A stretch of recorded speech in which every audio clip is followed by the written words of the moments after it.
The CEO, who's been single for 25 years, falls in love at first sight with his company's new cleaner. Hi, my beautiful family. Welcome to Mr. Peter Stories. How are you? Keep your face always toward the sunshine, and shadows will fall behind you. I have a quick question for you. Do you remember when Joe joined our channel? Yes, I mean your very own channel, Mr. Peter Stories. Also, did you enjoy the last story? I'd love to hear your thoughts, so don't forget to share them in the comments below. All right, without further ado, let's dive into today's story. Sit back, relax, and let your imagination soar. The first rays of dawn painted Seattle's skyline in hues of amber and rose, casting long shadows across the polished marble floors of Anders Industries headquarters.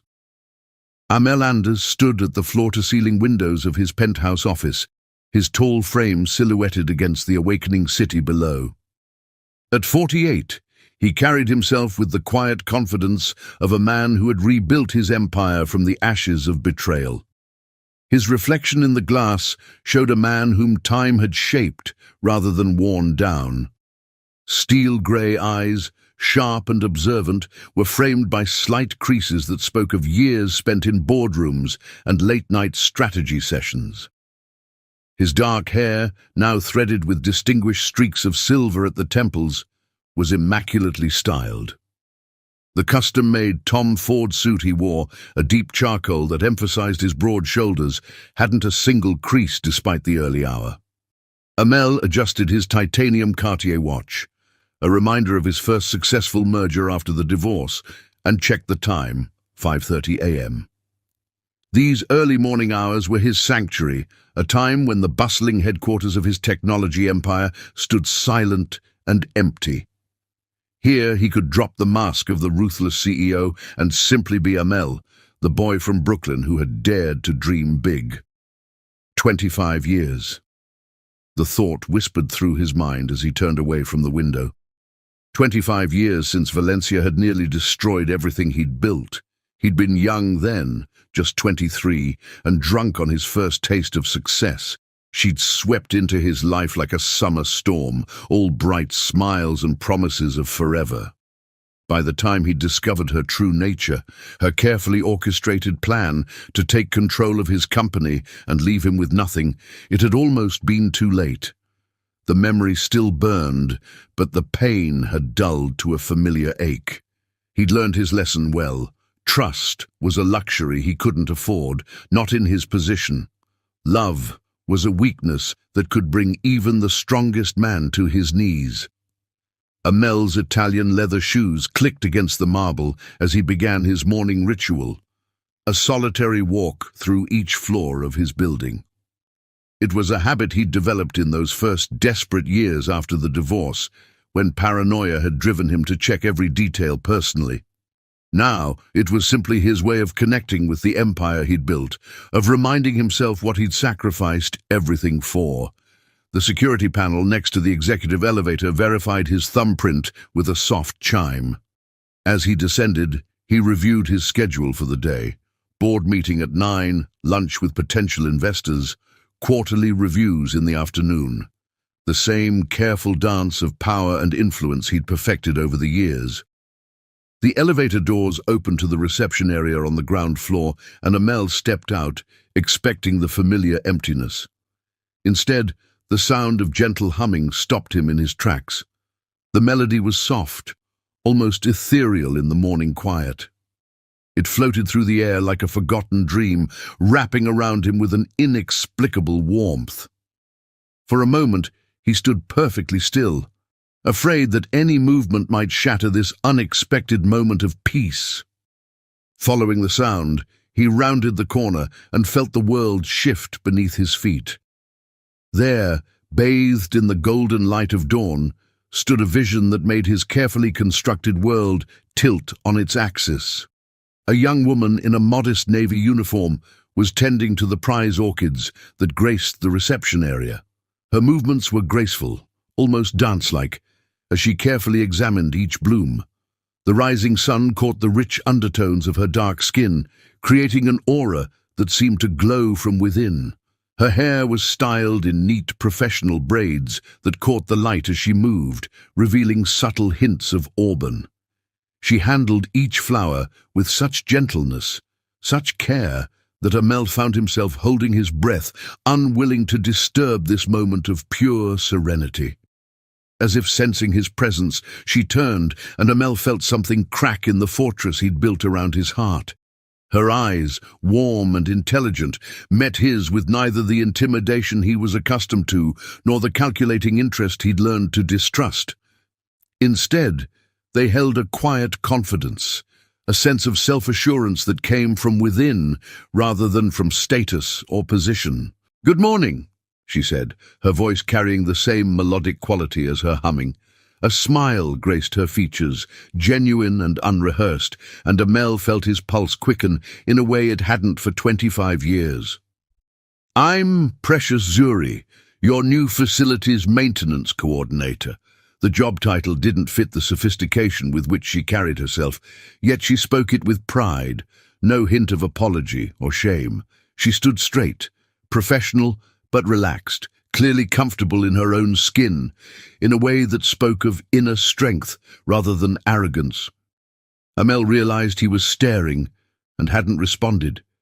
He, who could command a boardroom with a single glance, who could negotiate million-dollar deals without breaking a sweat, found himself struggling to form words. The usual walls he maintained between himself and others seemed to waver, like smoke in a breeze. "Welcome to Anders Industries, Miss Zuri," he finally managed, his voice rougher than usual. "I'm Amel Anders." A flicker of recognition crossed her face. Of course, his portrait hung in the lobby, but she didn't change her demeanor. No sudden shift to sycophantic pleasantries, no calculated adjustment of her smile. She simply nodded, professional and genuine. "The orchids are beautiful," she said, gesturing to the flowers. "Though this one," she pointed to a bloom he'd never paid particular attention to, "seems a bit undernourished. I've adjusted its position to get better morning light. Sometimes the smallest changes can make the biggest difference." There was something in the way she said it, a deeper wisdom beneath the simple observation about flowers that resonated with him. Here was someone who understood the value of patience, of nurturing growth rather than demanding it. A distant door opened somewhere in the building, breaking the spell of the moment. The workday was beginning, reality intruding on this strange bubble of time where nothing existed except the golden light of dawn and the woman who had appeared like a dream within it. "I should continue my rounds," Precious said, gathering her tools with efficient grace. "Have a good day, Mr. Anders." She moved past him, her presence leaving a lingering warmth in the air. The subtle scent of jasmine. Her perfume, he realized, mixed with the fragrance of the orchids she'd been tending. Amel stood there, watching her disappear down the hallway, aware that something fundamental had shifted in his world. For the first time in 25 years, the walls he'd built around his heart didn't feel like protection. They felt like a prison. And somewhere deep inside, in a place he'd thought long dead, a familiar feeling stirred. Hope. The morning sun continued its ascent, painting the orchids in shades of gold and promise. Amel Anders, the man who had sworn never to trust his heart again, found himself looking forward to tomorrow's dawn with an anticipation he'd forgotten he could feel. The day ahead still held its meetings and decisions, its power plays and negotiations. But now, threading through it all like a streak of light through clouds, was the memory of a smile and the sound of humming in an empty hall. 25 years of winter had ended in a single unexpected dawn, and Amel Anders didn't even know it yet. Chapter 2. Whispers and Window Panes. The executive floor of Anders Industries hummed with an energy that hadn't been present in years. Like ripples in a still pond, whispers spread through the sleek corridors, carried on the breath of curiosity and speculation. At the center of it all was the unusual behavior of their normally unflappable CEO. Thaddeus Kingston leaned back in his leather chair, his dark eyes twinkling with amusement as he watched his oldest friend through the glass walls of their adjoining offices. Amel Anders, the man known for his laser focus and intimidating attention to detail, had just walked past the West Wing hallway for the third time in an hour. It was the same hallway where, not coincidentally, a certain facilities maintenance coordinator was reviewing the building's sustainable cleaning protocols with her team. At 6'4", with broad shoulders and skin the color of burnished mahogany, Thaddeus cut an impressive figure in his own right. He'd been by Amel's side since their days at Yale, through the meteoric rise, the devastating fall, and the painful rebuilding. In 25 years, he'd never seen his friend so obviously distracted. "You know," Thaddeus called out as Amel passed his office again, "I'm pretty sure the maintenance team has that area under control."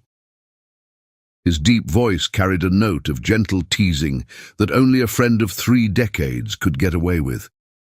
Amel paused, caught in his transparent surveillance. A slight flush colored his neck, something Thaddeus hadn't seen since their college days, when Amel had tried to pretend he wasn't nursing a hangover during their business ethics final. "I'm merely ensuring our new protocols are being implemented correctly," Amel replied, his usual commanding tone somewhat undermined by the way his eyes kept drifting toward the hallway. Thaddeus rose from his desk, straightening his custom-made suit, a necessity when you stood at his height, and joined his friend at the doorway. "Of course you are," he said, voice dripping with knowing sarcasm. "And I suppose these intensive inspections have nothing to do with Miss Zuri?" The slight stiffening of Amel's shoulders told Thaddeus everything he needed to know. In the 3 weeks since Precious had joined the company, subtle changes had begun to appear in his friend's behavior. The man who never took coffee breaks now found reasons to visit the staff lounge. The executive who had automated most of his communications now insisted on delivering certain facilities-related memos in person. Meanwhile, several floors below, another conversation was taking place in the sleek confines of the Human Resources Department. Imara Blackwood, the company's sharp-tongued HR director, observed Precious Zuri with keen interest over the rim of her ergonomic desk. "You've made quite an impression in your first few weeks," Imara noted, her refined British accent adding weight to her words. She was a striking woman in her early 50s, with elegant locks streaked with silver and eyes that missed nothing, especially on our illustrious CEO. Precious looked up from the sustainability report she was reviewing, her expression carefully neutral. "Mr. Anders has been very supportive of the facilities department's initiatives," she said diplomatically, though a slight tension in her shoulders betrayed her awareness of the situation. Imara's perfectly arched eyebrow rose slightly. In her 15 years at Anders Industries, she'd seen countless women try to catch Amel Anders' eye.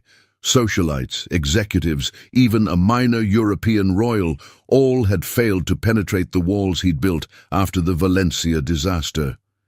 Yet here was this remarkable young woman, asking for nothing, demanding nothing, simply doing her job with grace and intelligence, and she had managed to crack his carefully maintained facade without even trying. "The big boss has been watching you," Imara mentioned casually, pouring them both cups of her preferred Earl Grey tea. "And not in the usual way, he scrutinizes new employees." A flash of something, uncertainty perhaps, crossed Precious's face before she composed herself. "I'm sure Mr. Anders is simply thorough in his oversight of all departments," she replied, though her fingers tightened slightly around the delicate teacup. Imara noted the reaction with interest. Most women would have preened at the suggestion of Amel Anders's attention. Precious seemed almost wary of it. The truth was, Precious had her guard up for good reason. Life had taught her harsh lessons about fairy tales and their inevitable disappointments. At 28, she'd already weathered storms that would have broken others. The dream of becoming a nurse, nurtured since childhood, had slipped through her fingers when her mother's illness had drained their modest savings, 3 years of nursing school, countless nights of study, all sacrificed to medical bills and the reality of survival. But Precious had done what she'd always done, adapted, survived, found new ways to move forward. The facilities coordinator position at Anders Industries had been a blessing, offering better pay and benefits than she dared hope for. She wouldn't risk it, couldn't risk it, by reading too much into her employer's apparent interest. Back on the executive floor, Amel found himself standing in front of the floor-to-ceiling windows of his office, lost in thought. The Seattle skyline stretched before him, a familiar view that now seemed somehow different, as if the city itself had shifted slightly on its axis. "You haven't been this distracted since that disastrous attempt to ask Jennifer Collins to the spring formal," Thaddeus remarked, joining his friend at the window. "You remember when you knocked over the entire punch bowl and ruined her dress?" Amel shot him a warning look, but there was no real heat behind it. "We agreed never to mention that incident again."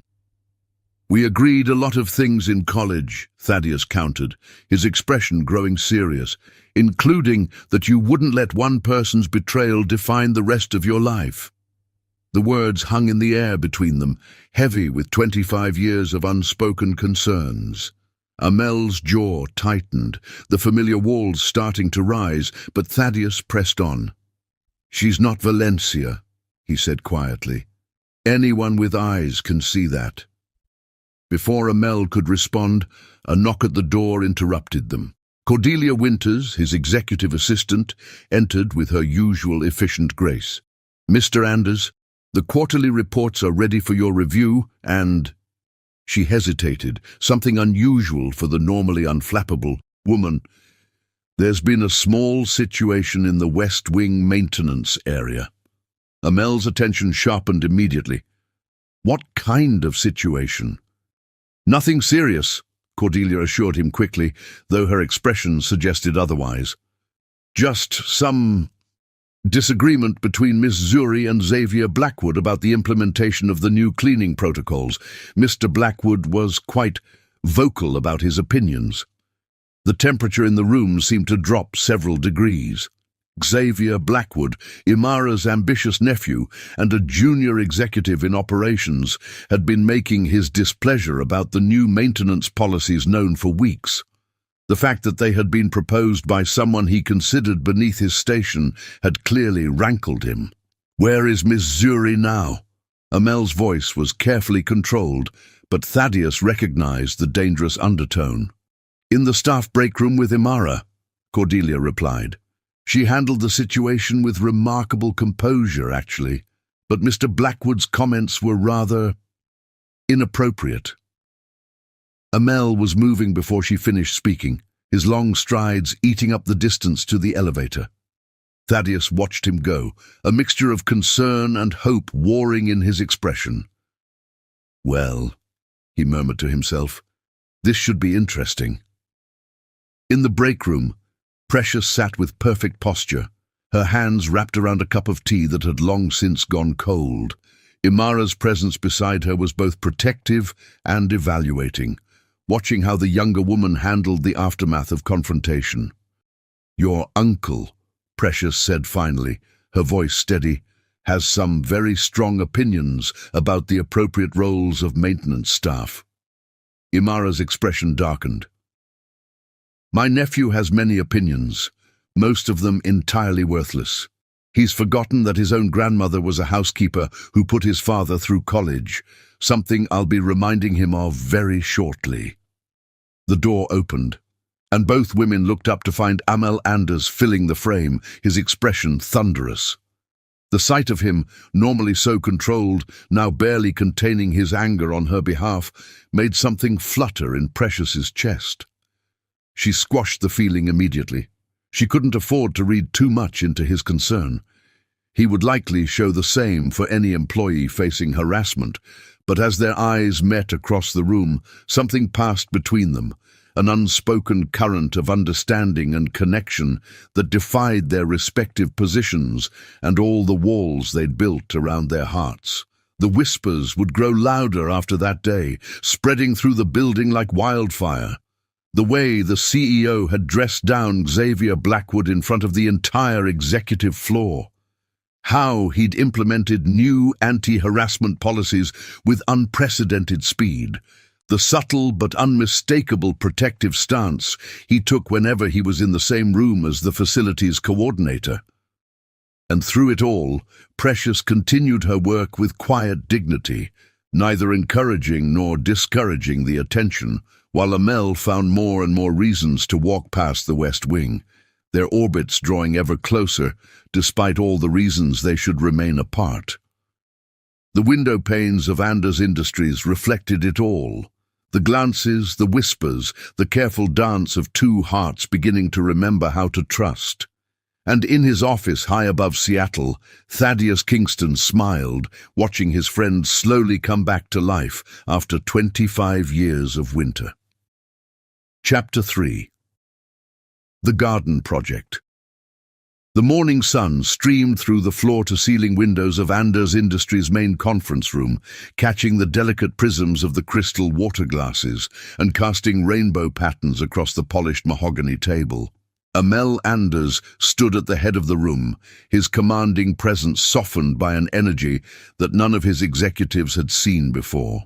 Spread across the table were detailed architectural renderings, not of sleek technology centers or corporate expansions, but of something far more revolutionary for a tech company. A rooftop ecosystem that would transform the stark urban space into a living laboratory of sustainability and healing. "Ladies and gentlemen," he began, his voice carrying the quiet authority that had built his empire, "Anders Industries has always been at the forefront of technological innovation.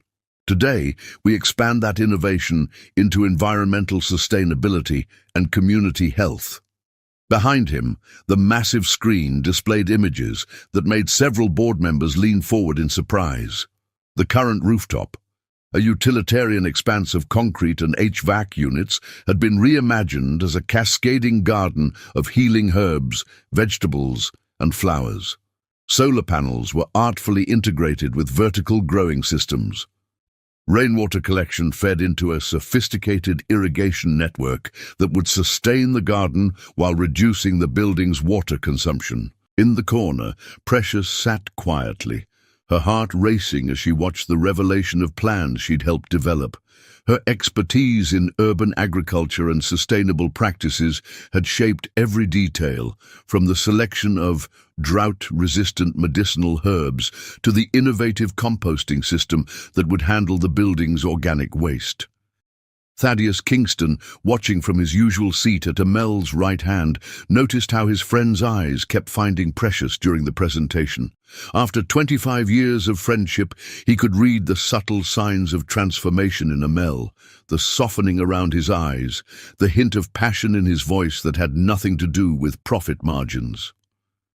"The Anders Industries Sustainable Initiative," Amel continued, clicking through meticulously prepared slides, "will serve multiple purposes.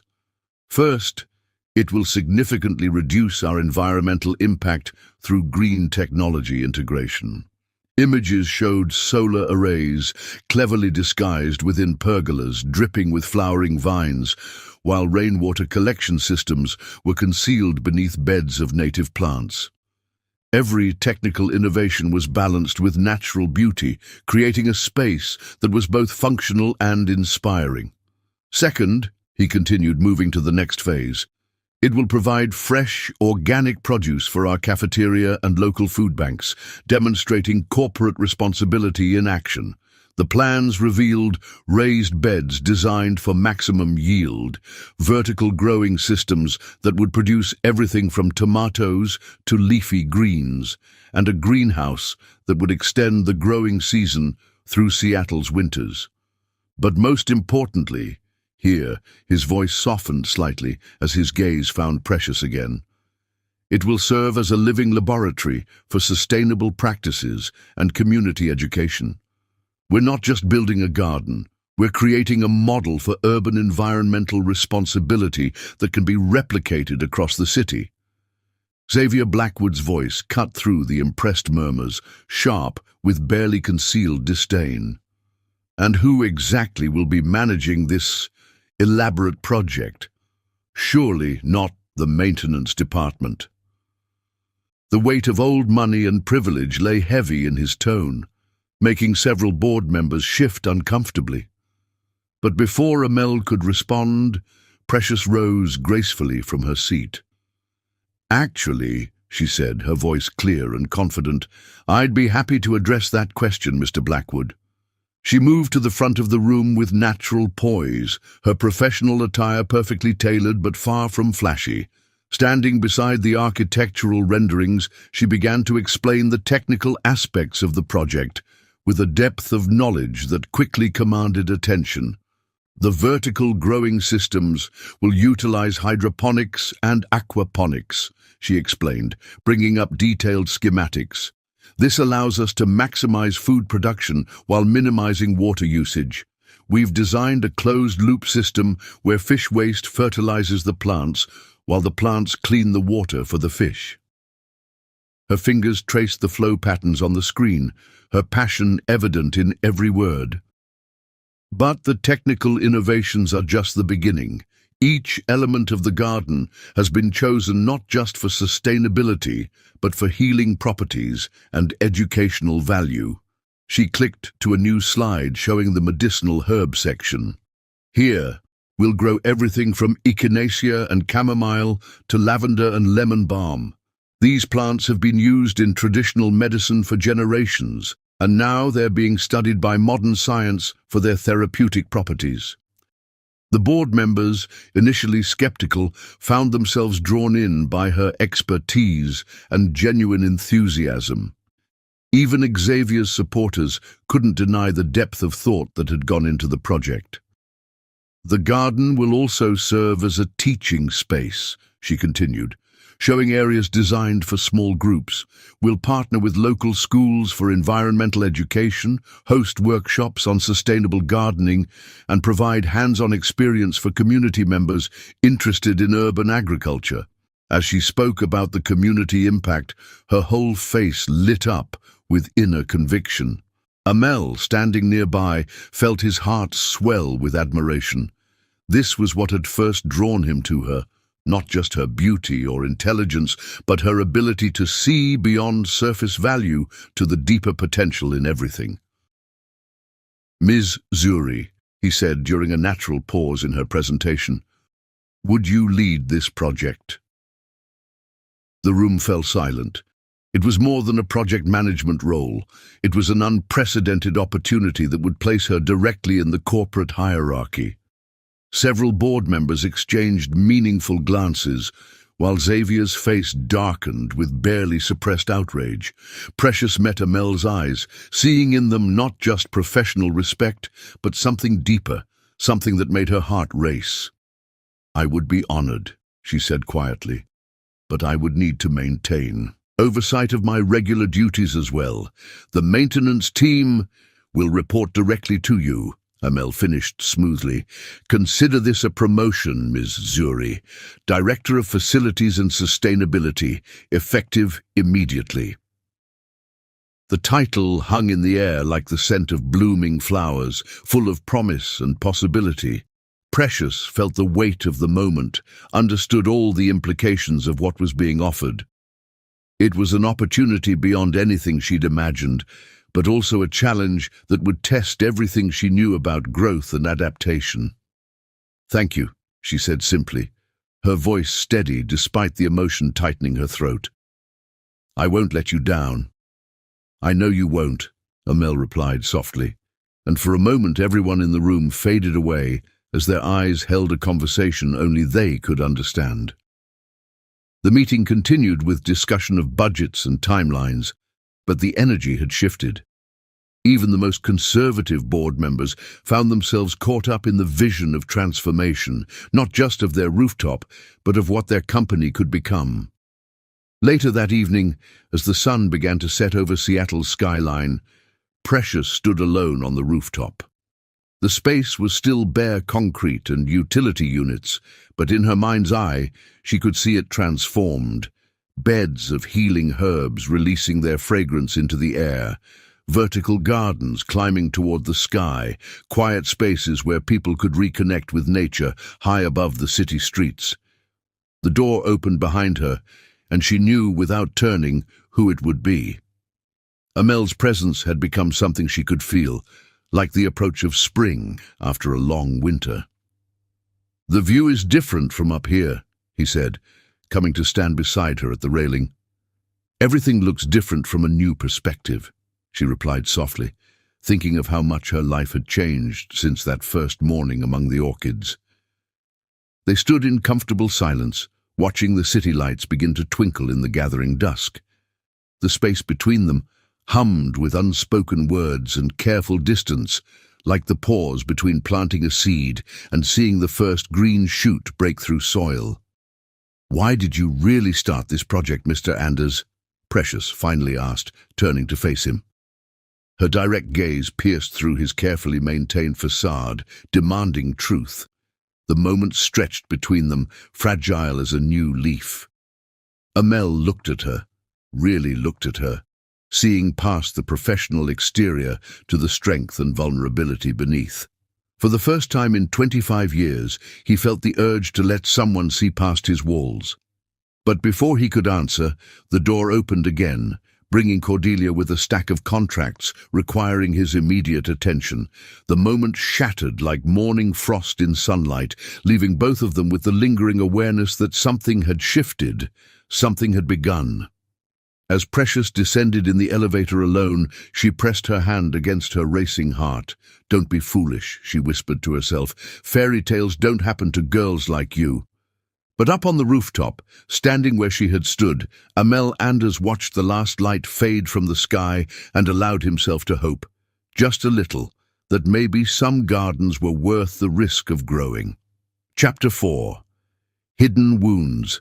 Seattle's infamous rain drummed against the windows of Anders Industries, turning the city into a watercolor painting of grays and silvers. 2 weeks had passed since the announcement of the rooftop garden project, and the building buzzed with a different kind of energy. The executive floor, once a fortress of silence and efficiency, now regularly echoed with the sound of construction crews heading up to the roof. Amel Anders stood in his office, watching raindrops trace patterns on the glass. His reflection showed a man caught between past and present, between the careful walls he'd built and the inexplicable urge to tear them down.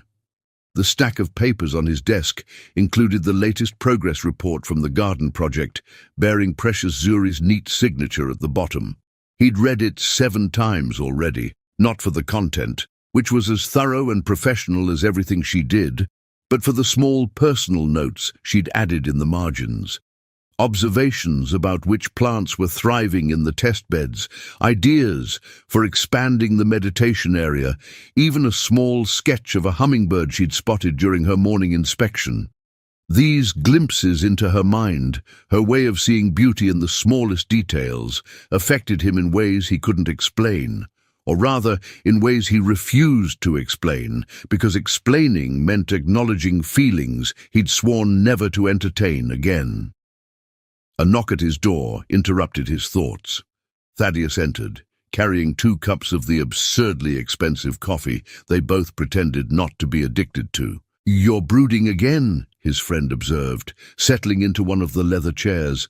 "I recognize that particular shade of existential crisis on your face." Amel accepted the coffee, but ignored the comment, turning back to the rain-streaked window. "The quarterly numbers are strong. The board is pleased with the Sustainable Initiative's PR impact. Everything is proceeding according to plan." "Everything except you," Thaddeus replied quietly. "I saw you yesterday, you know, when she was teaching those kids from the youth center about urban farming. You looked like a man who'd been struck by lightning but couldn't decide whether to run from the storm or chase it."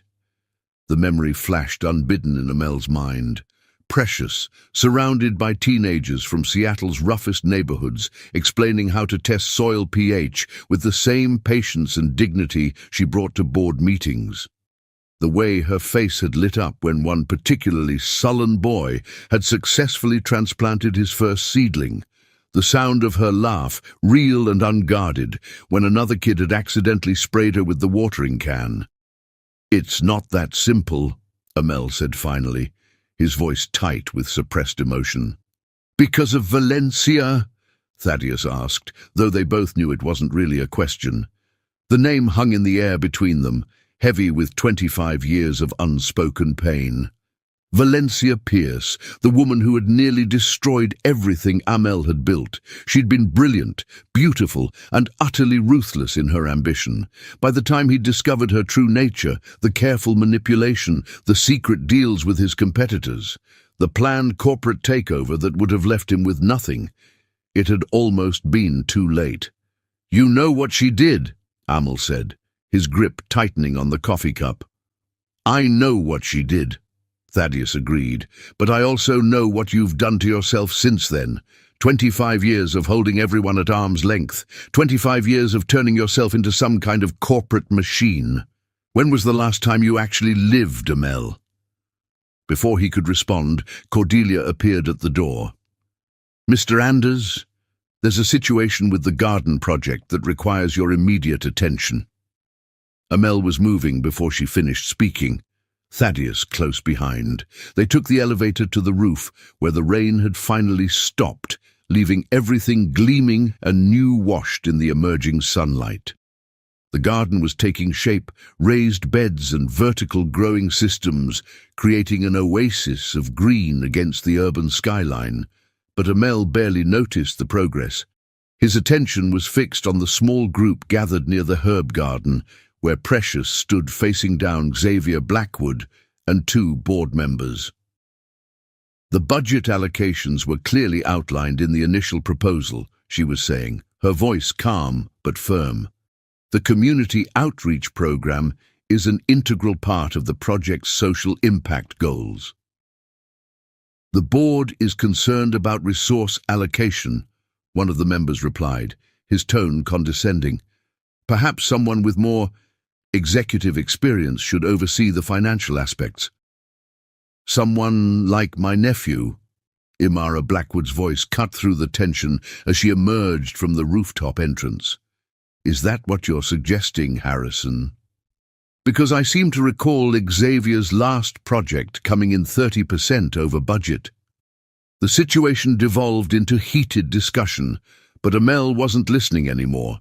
He was watching Precious, seeing the barely perceptible tension in her shoulders, the way her hands clasped together to hide their trembling. She maintained her professional composure, but he recognized the look in her eyes, the same look he'd seen in his own mirror all those years ago, when everything he'd worked for had been threatened. "The community program stays," he announced, his voice carrying across the rooftop. Everyone turned, startled by his presence. "Ms. Zuri's vision for this project is exactly what Anders Industries needs. The board's concerns have been noted, but my decision is final." The board members retreated, properly chastised. Xavier lingered for a moment, his expression dark, before following them. Imara gave Precious a supportive squeeze on the shoulder before heading back inside, leaving her alone with Amel in the gleaming aftermath of the rain. She stood among the herbs she'd so carefully planted, their fragrance rising in the humid air. For a moment neither spoke, the city humming far below them, while water dripped softly from the newly installed trellises. "You didn't have to do that," she said finally, her voice barely above a whisper. "Yes, I did." He moved closer, drawn by something he couldn't name. "You were right about the community program. About all of it." She looked up at him then, really looked at him, and he felt something crack inside his chest. "Why do you really support this project, Mr. Anders? And please, don't tell me it's just about corporate sustainability." The question hung between them, heavy with unspoken possibilities. Amel found himself standing closer than he'd intended, close enough to see the flecks of gold in her brown eyes, to notice the way her chest rose and fell with slightly quickened breaths. "I was studying to be a nurse," she said suddenly, the words tumbling out as if she couldn't hold them back anymore. 3 years of school, working 2 jobs to pay for it. Then my mother got sick. Cancer. The bills. She swallowed hard. Sometimes dreams have to wait. The vulnerability in her voice, the quiet strength with which she shared her pain, moved something in him he'd thought long dead. Before he could stop himself, he was telling her about Valencia, about the betrayal that had shaped the last 25 years of his life. "She almost took everything," he admitted, the words feeling strange on his tongue after so long. "Not just the company, but my ability to trust, to believe in—" He trailed off, unable to say the word that hung between them. "Love." Precious finished softly. Their eyes met, and the world seemed to hold its breath. A clap of thunder broke the moment, making them both jump. The rain returned, fat drops beginning to fall from the sky. They should have run for cover, but neither moved. "We should go inside," Precious said, but she didn't step away. "We should," Amel agreed, watching a raindrop trace its way down her cheek like a tear. Neither moved. The rain fell harder, soaking through their clothes, but still they stood, 2 wounded souls beginning to remember how to trust, how to hope, how to feel. Finally, Precious took a step back, reality reasserting itself. "Thank you," she said simply, "for sharing that with me, and for supporting the project." She turned to go, but Amel caught her hand. The touch was electric, sending sparks of awareness through both of them. "Precious," he said, using her first name for the first time. But the words wouldn't come. 25 years of walls couldn't fall in a single rainy moment, no matter how magical it felt. She squeezed his hand once, gently, before letting go. "I know," she whispered. "Me too." As she walked away, leaving him standing in the rain among the herbs she'd planted, Amel Anders realized something that terrified and exhilarated him in equal measure. He was falling in love again, and this time all his carefully constructed walls couldn't protect him. Up in his office, Thaddeus watched through the window as his friend stood in the rain, face turned up to the sky, like a man waking from a long sleep. "Finally," he murmured, pulling out his phone to text Imara. Their 2 friends were healing each other, slowly but surely, and all they could do was watch and hope. The rain continued to fall, washing away old pain, nurturing new growth, while somewhere between earth and sky, 2 hearts began to remember how to bloom. Chapter 5. The Charity Gala. The Anders Industries annual charity gala had always been one of Seattle's most prestigious social events, but this year felt different. The grand ballroom of the Olympic Hotel sparkled with extra brilliance, as if reflecting the subtle changes in its host. Crystal chandeliers cast their warm glow over elegant table settings, while massive arrangements of white orchids, a specific request from Amel Anders himself, filled the air with their delicate fragrance. Cordelia Winters surveyed the scene with barely concealed frustration. For weeks, she'd been trying to convince Amel to escort her niece, Rosalind, to the gala. The girl was perfect on paper, Stanford-educated, from an old Seattle family, and possessed of the kind of refined beauty that belonged in society magazines. Instead, Amel had done the unthinkable. He'd appointed Precious Zuri to the gala's planning committee. "The rooftop garden project has garnered significant media attention," he'd said when questioned about his decision. "Ms. Zuri should be present to discuss its environmental impact." His tone had brooked no argument, though his eyes had softened slightly when Precious's name crossed his lips. Now, standing in the hotel's opulent lobby an hour before the event, Cordelia watched as Seattle's elite began to arrive.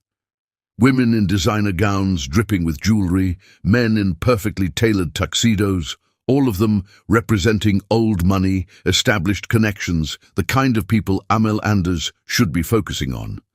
Instead, his attention was completely captured by the woman descending the grand staircase. Precious Zuri moved with natural grace, wearing a gown that Imara had insisted on lending her. The deep burgundy silk highlighted her rich complexion, while the classic cut spoke of timeless elegance rather than trendy fashion. Her braids had been styled into an intricate updo, small crystal pins catching the light with each step. Amel, standing near the ballroom entrance in his bespoke tuxedo, felt his heart stop for a moment.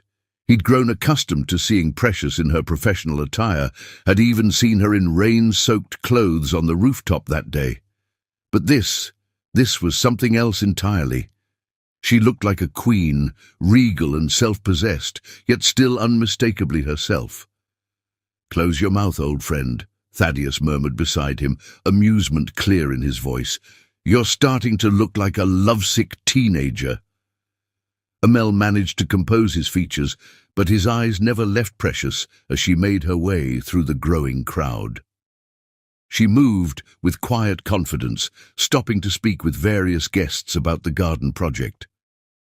Even those who had initially questioned her appointment found themselves drawn in by her genuine passion and intelligence. "She's a natural," Imara observed, appearing at Amel's other side in a stunning silver gown, "though I suspect you already knew that." Before he could respond, Xavier Blackwood approached Precious with two other board members. Their stance was slightly aggressive, clearly trying to intimidate her in this unfamiliar social setting. Amel started forward, but Thaddeus held him back. "Watch," his friend advised. "She can handle this." Indeed, within minutes, Precious had transformed the confrontation into an impromptu presentation about the garden's community impact.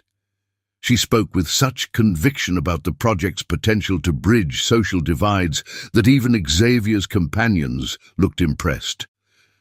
"Mr. Anders," a silky voice interrupted his observation. "How wonderful to see you again." Amel turned to find Rosalind Winters beside him, wearing an ice-blue gown that probably cost more than most people's cars. She was objectively beautiful, with the kind of polished perfection that came from a lifetime of privilege. Yet all he could think about was how her practiced smile paled in comparison to the genuine warmth of Precious's expressions. "Miss Winters," he acknowledged politely before excusing himself. He had waited long enough. Making his way through the crowd, he approached Precious just as she finished speaking with a group of potential donors. She turned at his approach, and for a moment the bustling ballroom seemed to fade away. "Ms. Zuri," he said softly, "you look—" Words failed him, something that hadn't happened in a business setting for decades. A slight blush colored her cheeks, but her eyes met his steadily. "Thank you, Mr. Anders. You look very handsome as well." The orchestra began to play, a waltz that filled the grand space with sweeping romance. Around them, couples moved toward the dance floor, but they remained in their own private bubble of awareness. "Would you dance with me?" he asked, extending his hand. Precious hesitated for a fraction of a second. She could feel the eyes of Seattle's elite on them, could practically hear the whispers starting. "Are you sure that's wise?"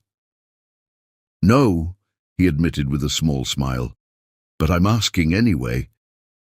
She placed her hand in his, and the world shifted on its axis. He led her onto the dance floor with the same quiet authority he brought to everything, but his touch was gentle, almost reverent. As they began to move to the music, the years of social dancing lessons his mother had insisted upon came flooding back. They fit together perfectly, as if they'd been dancing all their lives. Precious followed his lead with natural grace, while Amel guided them through the steps with growing confidence. The silk of her gown whispered against the marble floor, and the scent of her perfume, jasmine again, mixed with the fragrance of the orchids. "Everyone's watching," she murmured, though her eyes never left his. "Let them," he replied, his voice low and intense. "You're the only one I see." The words hung between them, heavy with meaning. Precious felt her heart racing, knew she should maintain professional distance, remember all the reasons why this was a bad idea. But in that moment, with his hand warm against her back and his eyes holding hers, all her carefully constructed arguments seemed to fade away. From the edge of the dance floor, Thaddeus and Imara watched with matching smiles. "About time," Imara said softly, "though this will certainly set tongues wagging." "Let them talk," Thaddeus replied. "Look at his face, Imara. When was the last time you saw him look like that?" Indeed, Amel's usual mask of corporate authority had softened into something almost boyish. As he guided Precious through a turn, the hint of a real smile played around his lips, reaching all the way to his eyes. The dance ended too soon, but neither moved to step apart immediately. For a brief moment, they stood close enough to feel each other's heartbeat, the rest of the world a distant blur of light and sound. "Thank you for the dance," Precious said finally, her voice slightly breathless. "Thank you for trusting me to lead," he replied, the words carrying double meaning. The spell was broken by the approach of more potential donors, eager to hear about the garden project. Precious slipped smoothly into her professional role, but throughout the evening her eyes kept finding his across the crowded room. Later, as the gala wound down and guests began to depart, Amel found her on the hotel's terrace. She stood gazing out at the Seattle skyline, the city lights reflecting in her eyes like stars. "It was a successful evening," she said, as he joined her at the railing. "The project received significant pledges of support." "It wasn't the project they were impressed by," he said quietly. "It was you." She turned to look at him, and once again that electric awareness crackled between them. "Mr. Anders, Amel," he interrupted, "please, when we're alone like this, call me Amel." The intimacy of using his first name made her breath catch. "Amel," she said softly, testing the feel of it on her tongue. "We should be careful. The rumors—" "I don't care about rumors," he said, taking a step closer. "For the first time in 25 years, I find myself caring about something far more important." The night air was cool, but Precious felt warm everywhere his gaze touched her. She knew she should step back, maintain professional boundaries, protect her heart. Instead, she found herself swaying slightly toward him, drawn by the same magnetic pull that had been drawing them together since that first morning among the orchids. A burst of laughter from inside the ballroom broke the moment. Reality rushed back in, reminding them of who they were and all the complications that came with their positions. "I should go," Precious said reluctantly. "It's late, and I have an early meeting tomorrow." "Let me have my driver take you home," Amel offered, not ready to end their evening. She shook her head, smiling softly. "I'll take a cab, but thank you for everything tonight." As she turned to go, he caught her hand, just as he had that day in the rain. "Precious." She squeezed his fingers gently before letting go. "Good night, Amel." He watched her walk away, the burgundy silk of her gown catching the light one last time before she disappeared inside. His hand still tingled where she had touched it, and his heart felt lighter than it had in decades. From the ballroom doorway, Cordelia Winters watched with narrowed eyes.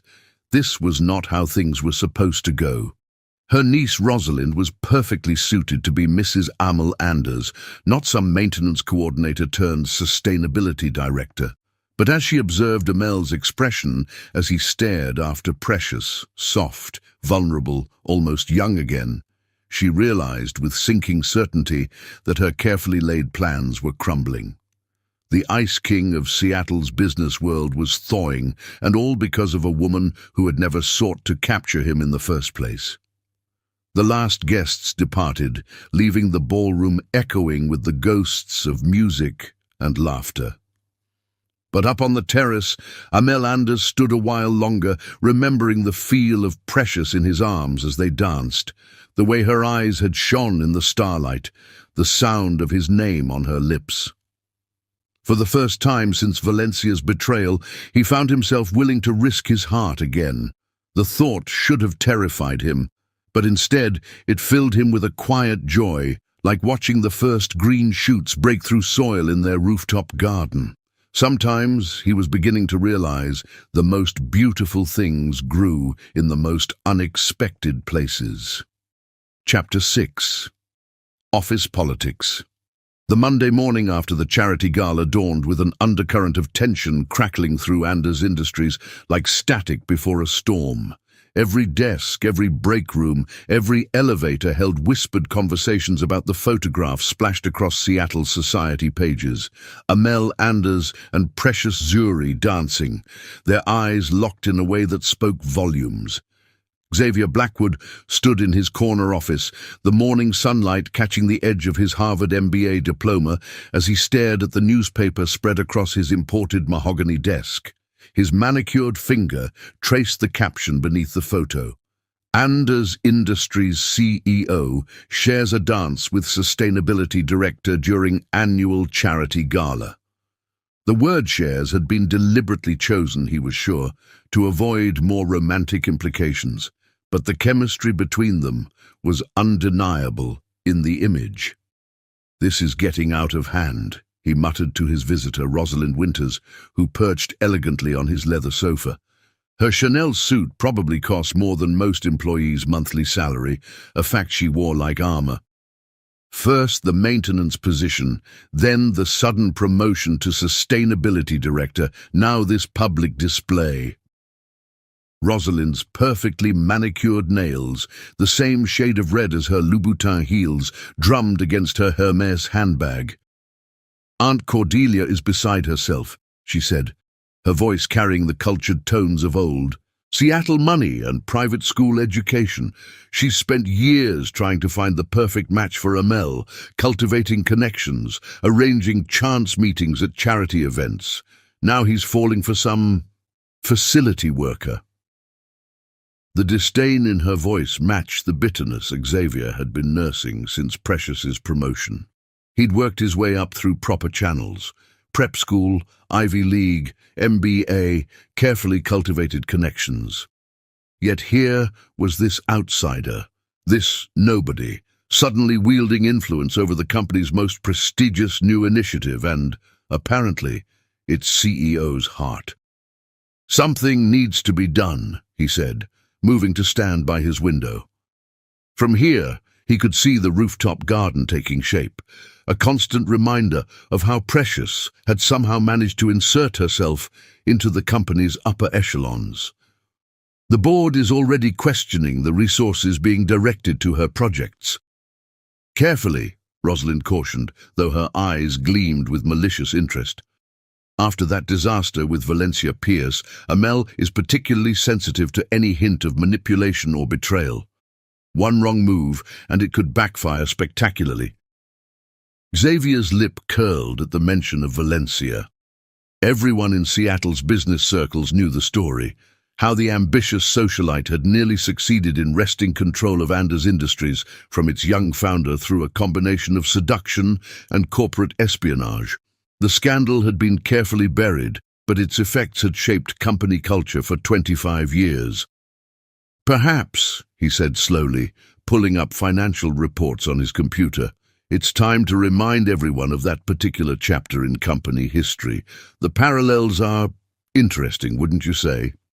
A beautiful young woman from a modest background, a rapid rise through company ranks, increasingly personal involvement with the CEO." Rosalind leaned forward, interest sharpening her features. The board would certainly be concerned about history repeating itself, especially if someone were to point out certain irregularities in project budgets. "Exactly," Xavier smiled, a predatory expression that had nothing to do with joy. A careful audit of the sustainability initiative, questions about resource allocation, concerns about professional boundaries. But before their plotting could progress further, a knock at the door interrupted them. Imara Blackwood entered, her elegant figure commanding attention despite Xavier's obvious annoyance at the intrusion. Her custom-tailored suit spoke of success earned through merit rather than inheritance, and her expression carried years of experience dealing with corporate politics. "Nephew," she said, her British accent particularly crisp. "Miss Winters, how lovely to see you both engaged in what I'm sure is completely innocent conversation about company matters." The warning in her tone was clear. As HR director, Imara had both the authority and the inclination to make life difficult for anyone causing trouble in her domain. The fact that Xavier was her nephew had never stopped her from maintaining professional standards. "Aunt Imara," Xavier acknowledged stiffly. "We were just discussing the gala's success." "Indeed." Her arched eyebrows spoke volumes. "Then you'll be pleased to know that the publicity has already resulted in several major corporations expressing interest in implementing similar sustainability initiatives. Ms. Zuri will be presenting her proposals to their boards next week." The news hit Xavier like a physical blow. More success for Precious meant more legitimacy, more influence, more reasons for Amel to keep her close. He forced his features into a neutral expression, but his hands clenched beneath his desk. "How progressive of them," Rosalind commented, her smile not reaching her eyes. "Though one hopes they've properly vetted the program's leadership. In today's climate, companies can't be too careful about governance and oversight." Imara's gaze sharpened. "Indeed, Miss Winters, speaking of oversight, the HR department is conducting a comprehensive review of all internal communications regarding personnel matters. We wouldn't want any unfortunate rumors damaging the company's reputation." The threat was subtle but clear. Xavier watched his aunt leave, frustration building in his chest. But rather than deterring him, the interaction only strengthened his resolve. He turned to Rosalind once the door closed. "We need to move faster," he said quietly, "before she becomes untouchable." Meanwhile, several floors above, Precious sat in her new office, a modest but well-lit space with a view of the rooftop garden. She was reviewing the latest progress reports when a subtle commotion in the hallway caught her attention. A group of maintenance staff huddled near the water cooler, their voices carrying despite their attempts at whispers. "Did you see the paper?" one asked. The way he was looking at her. "It's like a fairy tale," another sighed. "From maintenance to dancing with the CEO." "More like a calculated climb up the corporate ladder," a third voice cut in, one of Xavier's loyal supporters. "We all know how this story ends. Just ask Valencia Pierce." Precious's hands tightened on her report, but her face remained carefully neutral. She'd known the rumors would start, had expected the accusations. What she hadn't expected was how much they would hurt, how the insinuations would echo her own deepest fears. A knock at her door provided welcome interruption. Thaddeus Kingston filled the frame, his massive presence somehow comforting rather than intimidating. "Got a minute?" he asked, though he was already closing the door behind him. Precious gestured to the chair across from her desk, noting how even someone of Thaddeus's size seemed to relax in her presence. She'd decorated the office with potted herbs and air-purifying plants, creating a space that felt more like a garden sanctuary than a corporate workspace. "The rumor mill is working overtime," he said, without preamble. "Though I suspect you've noticed." "It's to be expected," she replied, her voice steady, despite the tension in her shoulders. "My position here is unconventional." "Your position here is earned," Thaddeus corrected firmly. "I've known Amel Anders for 30 years. He doesn't make decisions based on anything but merit. Not anymore." The "not anymore" hung in the air between them, heavy with history. Precious had heard whispers about Valencia Pierce, but the full story remained shrouded in corporate legend. "I'm not interested in company politics," she said finally. "I'm here to do a job, to create something meaningful." "Which is exactly why you belong here," a new voice joined their conversation. Amel stood in the doorway, his imposing figure softened somehow by the morning light filtering through the plants in Precious's office. Their eyes met, and for a moment the rest of the world faded away. Thaddeus cleared his throat pointedly. "I should go check on those quarterly reports," he said, rising with a knowing smile. As he passed Amel, he clapped his friend on the shoulder, a gesture of support that spoke volumes. Once they were alone, the air seemed to crackle with unspoken words. Amel moved further into the office, drawn as always into Precious's orbit. "I'm sorry about the newspapers," he said quietly. "I should have anticipated the photographers." "You're not responsible for other people's assumptions," she replied, standing to face him. In her heels, she was tall enough to look him directly in the eye. "Though perhaps we should be more careful." "Is that what you want?" he asked, taking a step closer. "To be careful?" The question carried weight far beyond its simple words. Precious felt her heart racing, remembering the feel of his hand on her waist as they danced, the way the world had seemed to stop when their eyes met. "What I want," she said slowly, "and what's wise are often two different things. They don't have to be." Another step closer. "Precious." A commotion in the hallway broke the moment. Xavier's voice carried through the door, deliberately loud, as he led a group of board members on a tour of the facility. "Of course, the maintenance department has been quite ambitious lately," they heard him say. "Though some might question the wisdom of such rapid advancement without proper qualifications." Precious stiffened, but before she could respond, Amel had already turned toward the door, his expression thunderous. She caught his arm. "Don't," she said firmly. "This is my battle to fight." He looked down at her hand on his arm, then back to her face. The strength he saw there, the quiet dignity, made him fall a little more in love with her. "At least let me help," he said softly. She shook her head, a small smile playing around her lips. "You already have. You gave me a chance. That's all I needed."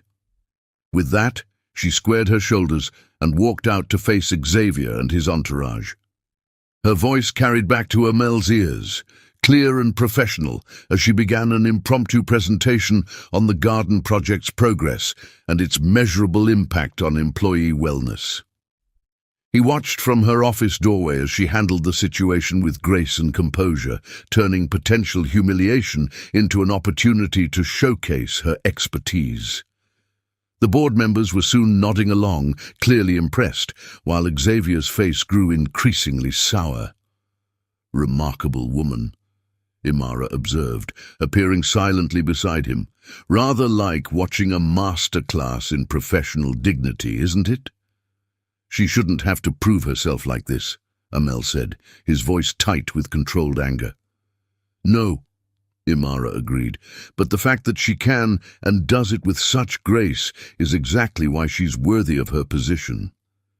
She paused, giving him a meaningful look. And anything else she might want. The implication wasn't lost on him. As CEO, his personal choices had always been subject to public scrutiny. But for the first time in 25 years, he found himself not caring about appearances or expectations. Later that afternoon, Precious found a delivery on her desk, a single orchid in a simple glass vase, its petals the exact shade of burgundy she'd worn at the gala. The card read simply, "Some things are worth the risk." She touched the delicate bloom, remembering that first morning among the orchids in the lobby, how far she'd come since then. The rumors would continue, the challenges would persist, but in that moment, looking at the flower that symbolized their beginning, she allowed herself to hope that maybe, just maybe, some risks were worth taking after all. Outside her office, Seattle's rain began to fall, washing away the last of summer's heat. But inside, surrounded by the plants she'd carefully chosen, and the silent support of the man who'd seen her worth from the very beginning, Precious Zuri felt nothing but warmth. Chapter 7. The first move. The rooftop garden glowed in the twilight, each plant and flower outlined in the golden light of sunset. The day's heat lingered in the stone pathways, releasing the mingled fragrances of lavender, rosemary, and lemon balm into the evening air. Most of Anders Industries' employees had gone home hours ago, leaving the space in peaceful silence, broken only by the gentle whir of the irrigation systems and the distant hum of city traffic far below. Precious stood among the medicinal herbs, her fingers gently brushing the velvet leaves of sage. Her heels had been discarded hours ago, replaced by the comfortable flats she kept in her office. Her professional blazer hung over a nearby bench, and her hair, loosened from its usual neat style, caught the last rays of sunlight. Here, surrounded by the growing things she tended, she looked most like herself, a woman who found peace in nurturing life. The sound of the rooftop door opening didn't surprise her. These late evening inspections had become an unspoken ritual, though neither of them acknowledged it directly. She knew his footsteps now, could distinguish them from anyone else's without turning around. "The chamomile is flowering," she said, her voice soft in the evening quiet. "And the echinacea has doubled in size since last week. The soil composition adjustments are working." Amel moved to stand beside her, close enough that she could feel the warmth radiating from his tall frame. Like her, he'd shed some of his corporate armor. His tie was loose, jacket discarded, sleeves rolled up to reveal strong forearms. In the fading light, he looked less like the intimidating CEO and more like the man beneath the title. "You've created something extraordinary here," he said quietly, his eyes taking in not just the thriving plants, but the whole transformed space. What had once been bare concrete and utility units was now a living, breathing ecosystem. Vertical gardens climbed the walls, their cascading greenery softening the urban edges. Raised beds burst with herbs and vegetables, while carefully planned seating areas invited contemplation and rest. "We all did," she corrected, though her heart warmed at his praise. "Every person who's contributed to this garden has left their mark on it."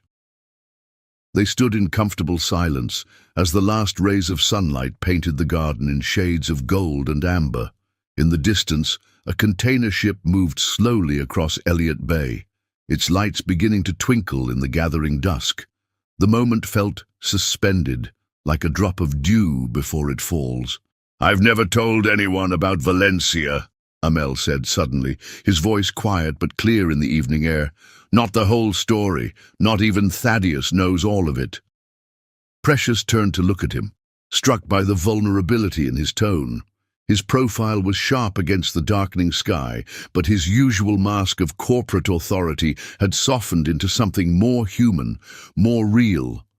"You don't have to," she began, but he shook his head. "I want to," he said, meeting her eyes with an intensity that made her breath catch. "With you, I want to." They moved to one of the garden's seating areas, a comfortable bench surrounded by fragrant herbs. The city spread out below them like a carpet of lights, while above, the first stars began to appear in the deepening blue of the sky. "I was 23, he began, his voice taking on a distant quality. "The company was just beginning to take off. I thought I had everything figured out, young, successful, unstoppable." A bitter smile crossed his face. The perfect target. Precious listened silently as he shared the full story of meeting Valencia Pierce at a charity event. How she had seemed different from the other social climbers, more genuine, more interested in his dreams than his bank account. How quickly he had fallen for her carefully crafted persona. "She was brilliant," he admitted, pain and admiration mixing in his voice. "She gained my trust inch by inch, always making me feel like I was the one in control.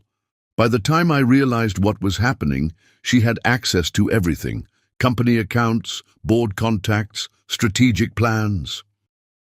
His hands clenched into fists as he described discovering her true nature. The secret meetings with competitors, the carefully orchestrated plan to take control of the company, the web of lies that had nearly destroyed everything he'd built. The worst part wasn't the betrayal, he said quietly, staring out at the city lights. It was realizing that every moment I thought was real, every intimate conversation, every shared dream, it was all calculated. She never saw me, never cared about me. I was just a means to an end. Without thinking, Precious reached out and covered his clenched fist with her hand. The moment their skin touched, she felt him release a breath he seemed to have been holding for 25 years. His fingers immediately relaxed, twining with hers as if they'd been doing this for years instead of seconds. After that, he continued, his thumb absently stroking her palm in a way that sent shivers up her arm, it seemed safer to keep everyone at a distance. Business relationships, professional courtesy, nothing more. Until ... Until? She prompted softly when he trailed off. He turned to look at her, and the intensity in his eyes took her breath away. Until I walked into the lobby one morning and found someone who saw past all the walls I'd built. Someone who cared more about nurturing growth than climbing corporate ladders. The weight of his words hung in the air between them, making her heart race. But Precious knew it was her turn to be brave, to offer truth for truth. I've never told anyone about giving up nursing school, she said, her voice barely above a whisper. Everyone just assumes I couldn't afford it, or wasn't cut out for it. The truth is, I chose to leave. Now it was Amel's turn to listen as she described her mother's devastating cancer diagnosis, the brutal rounds of chemotherapy, the mounting medical bills that threatened to drown them. How she'd tried to maintain her studies while working 2 jobs and caring for her mom until something had to give. The night I made the decision, she continued, squeezing his hand as if drawing strength from the connection. Mom was having a particularly bad reaction to the treatment.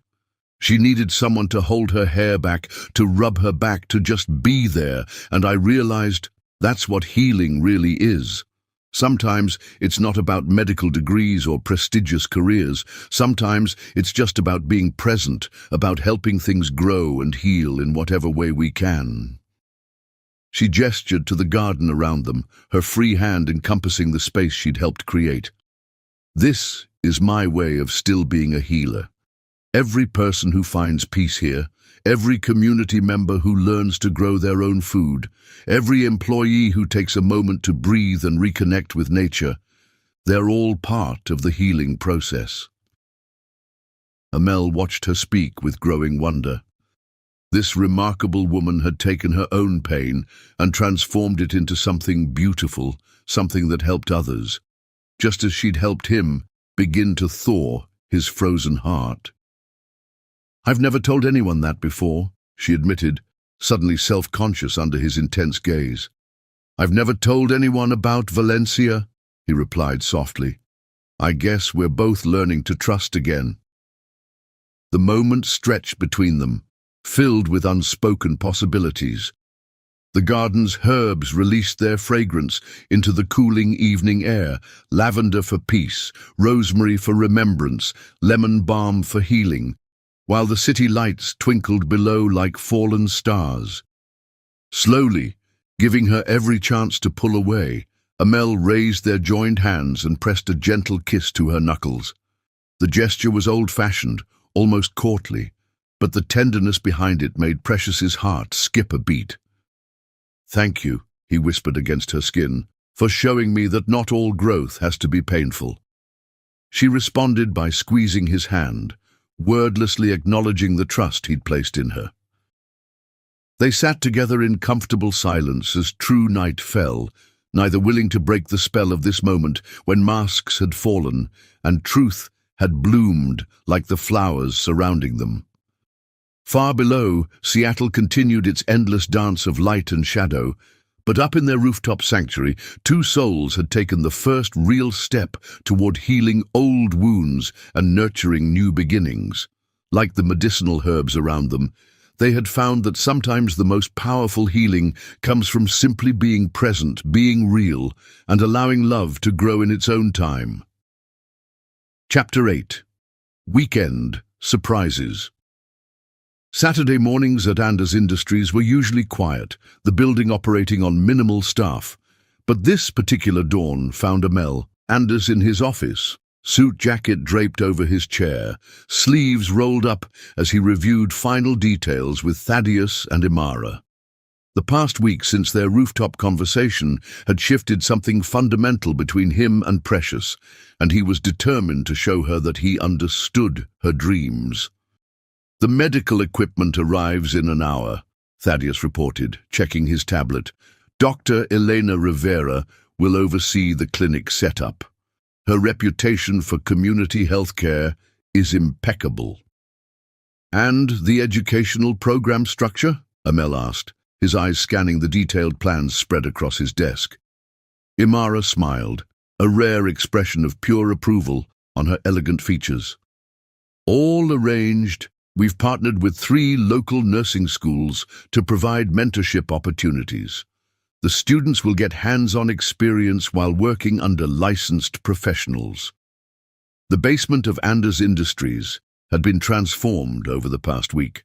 What was once storage space now housed a state-of-the-art free health clinic, complete with examination rooms, a teaching area, and even a small medicinal herb garden that connected to their rooftop project.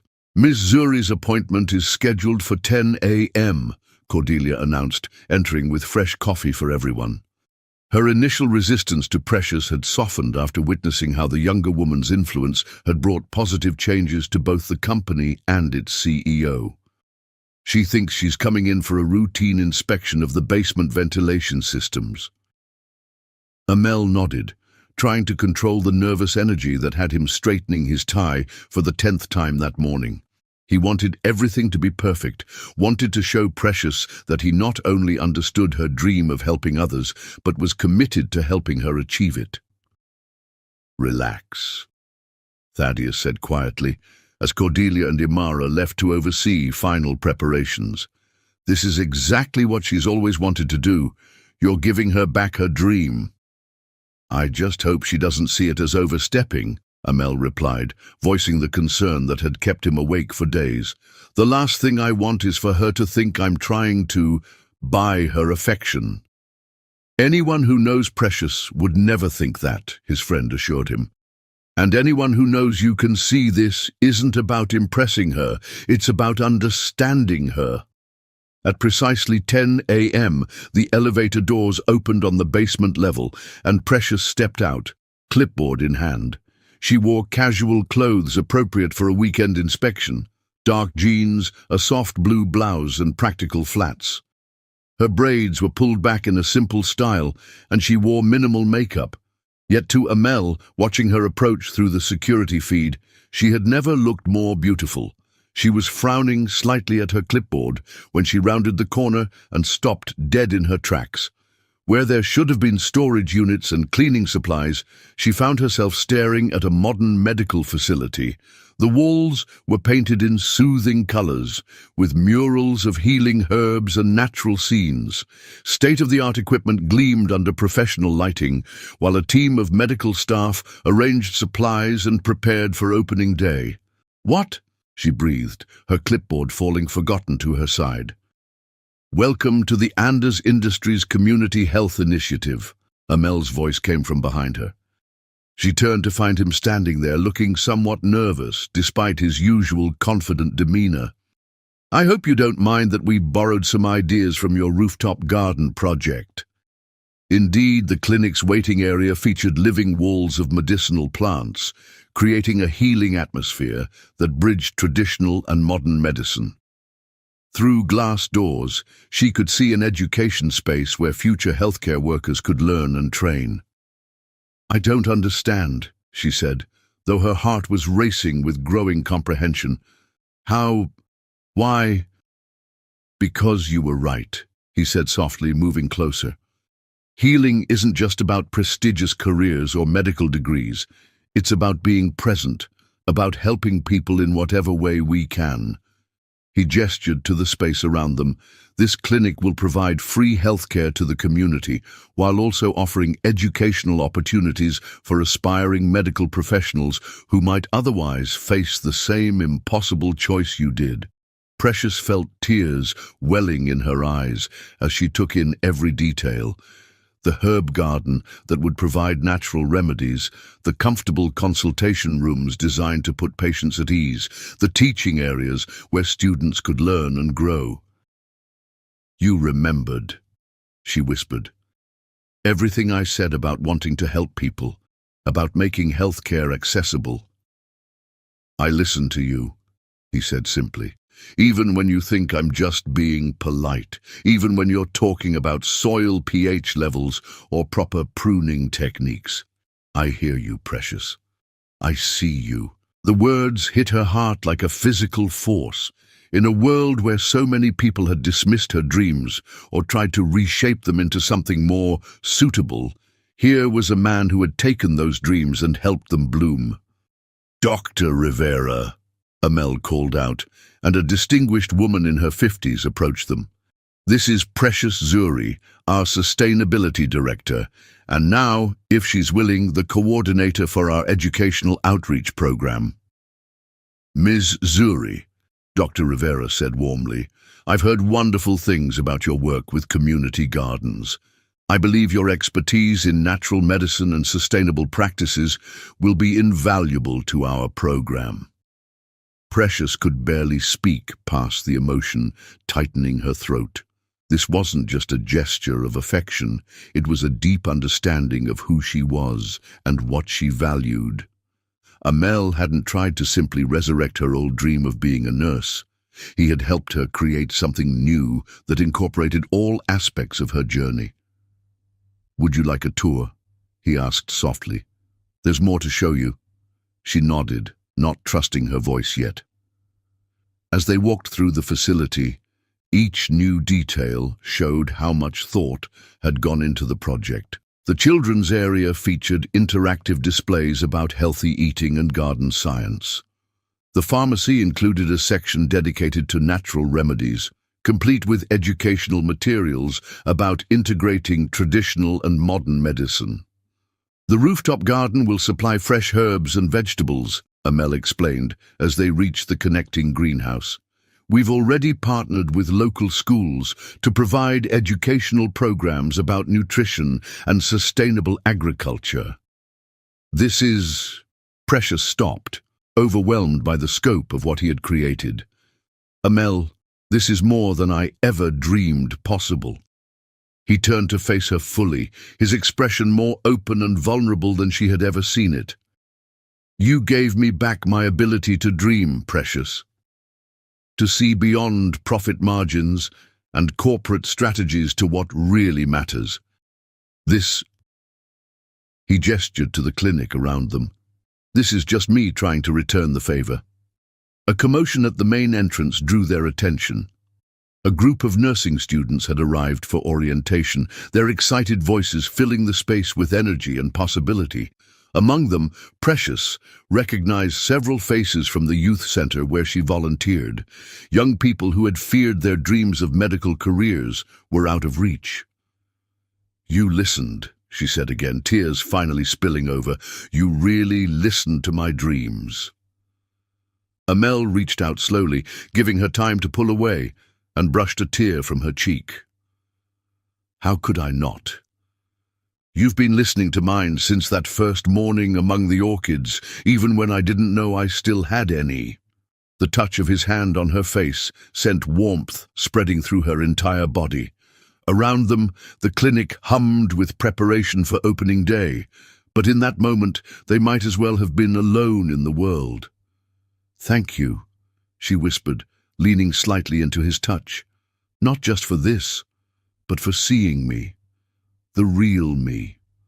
Always," he promised softly. And in that one word was every declaration of love neither of them was quite ready to voice aloud. The moment was broken by Thaddeus clearing his throat nearby. "Sorry to interrupt, but Dr. Rivera needs some final approvals before we open tomorrow." Precious stepped back reluctantly, wiping away her tears with a small laugh. "I must look a mess." "You look beautiful," Amel said with such simple honesty that her heart skipped a beat. "Go on, help them get everything ready. This is your project now, too."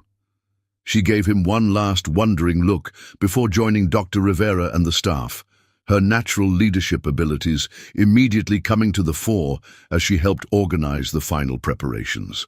Thaddeus moved to stand beside his friend, watching Precious guide the nursing students through the herb garden with infectious enthusiasm. "You know," he said thoughtfully, "in all the years I've known you, I've never seen you put so much thought into a gift." "It's not a gift," Amel replied, his eyes never leaving Precious. "It's a future, one I hope we'll build together." As the day progressed, the clinic came fully to life. Community members who had heard about the project began stopping by, curious about the new facility. Precious moved among them with grace and purpose, her joy in the project evident in every interaction. By sunset, when most of the staff had gone home, she found Amel in the herb garden, examining a lavender plant with careful attention. "You've created something miraculous here," she said softly. He turned to her with a smile that made him look years younger. "No, we have. Everything I build from now on, I want to build with you." The words hung in the air between them, heavy with promise. And this time, when he reached for her hand, she met him halfway. Chapter 9. The Storm. The autumn rain lashed against the windows of Anders Industries, matching the tension that crackled through the executive floor. Precious stood in her office, watching water stream down the glass, while her mind tried to process the morning's events, the peace they'd found in recent weeks, the quiet joy of building something meaningful together, had been shattered by a single email. Valencia Pierce was back in Seattle. The news had spread through the company like wildfire, carried on whispers and worried glances. Even those too young to remember the original scandal knew the story. The beautiful socialite who had nearly destroyed both Anders Industries and its founder through a carefully orchestrated campaign of seduction and corporate espionage. Now, 25 years later, she wanted to make amends. "It's a trap," Thaddeus had declared immediately upon hearing the news. "She's seen the company's recent success in the press, especially the sustainability initiatives. She's looking for another angle." But Precious's concern wasn't for the company. It was for Amel. She'd seen his face when Cordelia delivered the message, seen the old pain flash across his features before his corporate mask slammed back into place. He'd immediately thrown himself into meetings, avoiding any opportunity for private conversation. A knock at her door interrupted her thoughts. Imara entered, her usual elegance somewhat tense around the edges. "She's here," the HR director said without preamble. "In the lobby, asking to see you specifically." Precious felt her heart skip a beat, but her voice remained steady. "Not Amel?" "Oh, she asked for him too," Imara replied with a grimace. "But apparently she has some friendly advice she feels compelled to share with you first." Taking a deep breath, Precious smoothed her dark green silk blouse, a recent purchase that matched her growing confidence in her role. "Then I suppose I shouldn't keep her waiting." The elevator ride to the lobby felt longer than usual.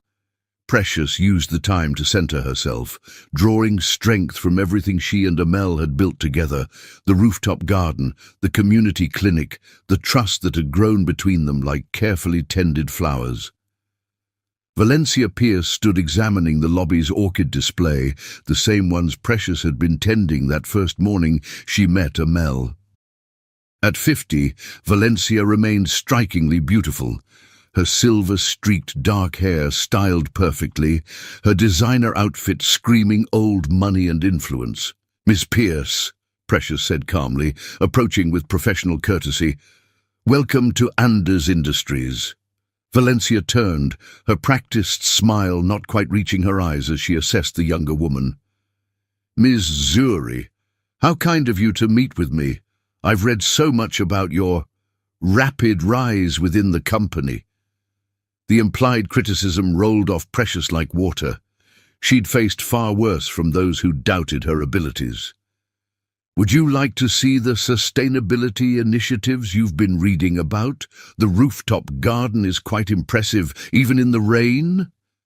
"Actually," Valencia's voice took on a concerned tone that set off warning bells in Precious's mind, "I was hoping to speak with you privately, woman to woman, about Amel." They settled in one of the lobby's private meeting areas, the rain creating a steady backdrop to their conversation. Valencia sat with practiced grace, every movement calculated for maximum effect. "You seem like an intelligent woman," she began, her voice dripping with false sympathy. "Surely you've noticed Amel's controlling tendencies? The way he needs to oversee every detail, manage every aspect of both business and personal relationships?" Precious kept her expression neutral, though internally she marveled at how differently two people could see the same man.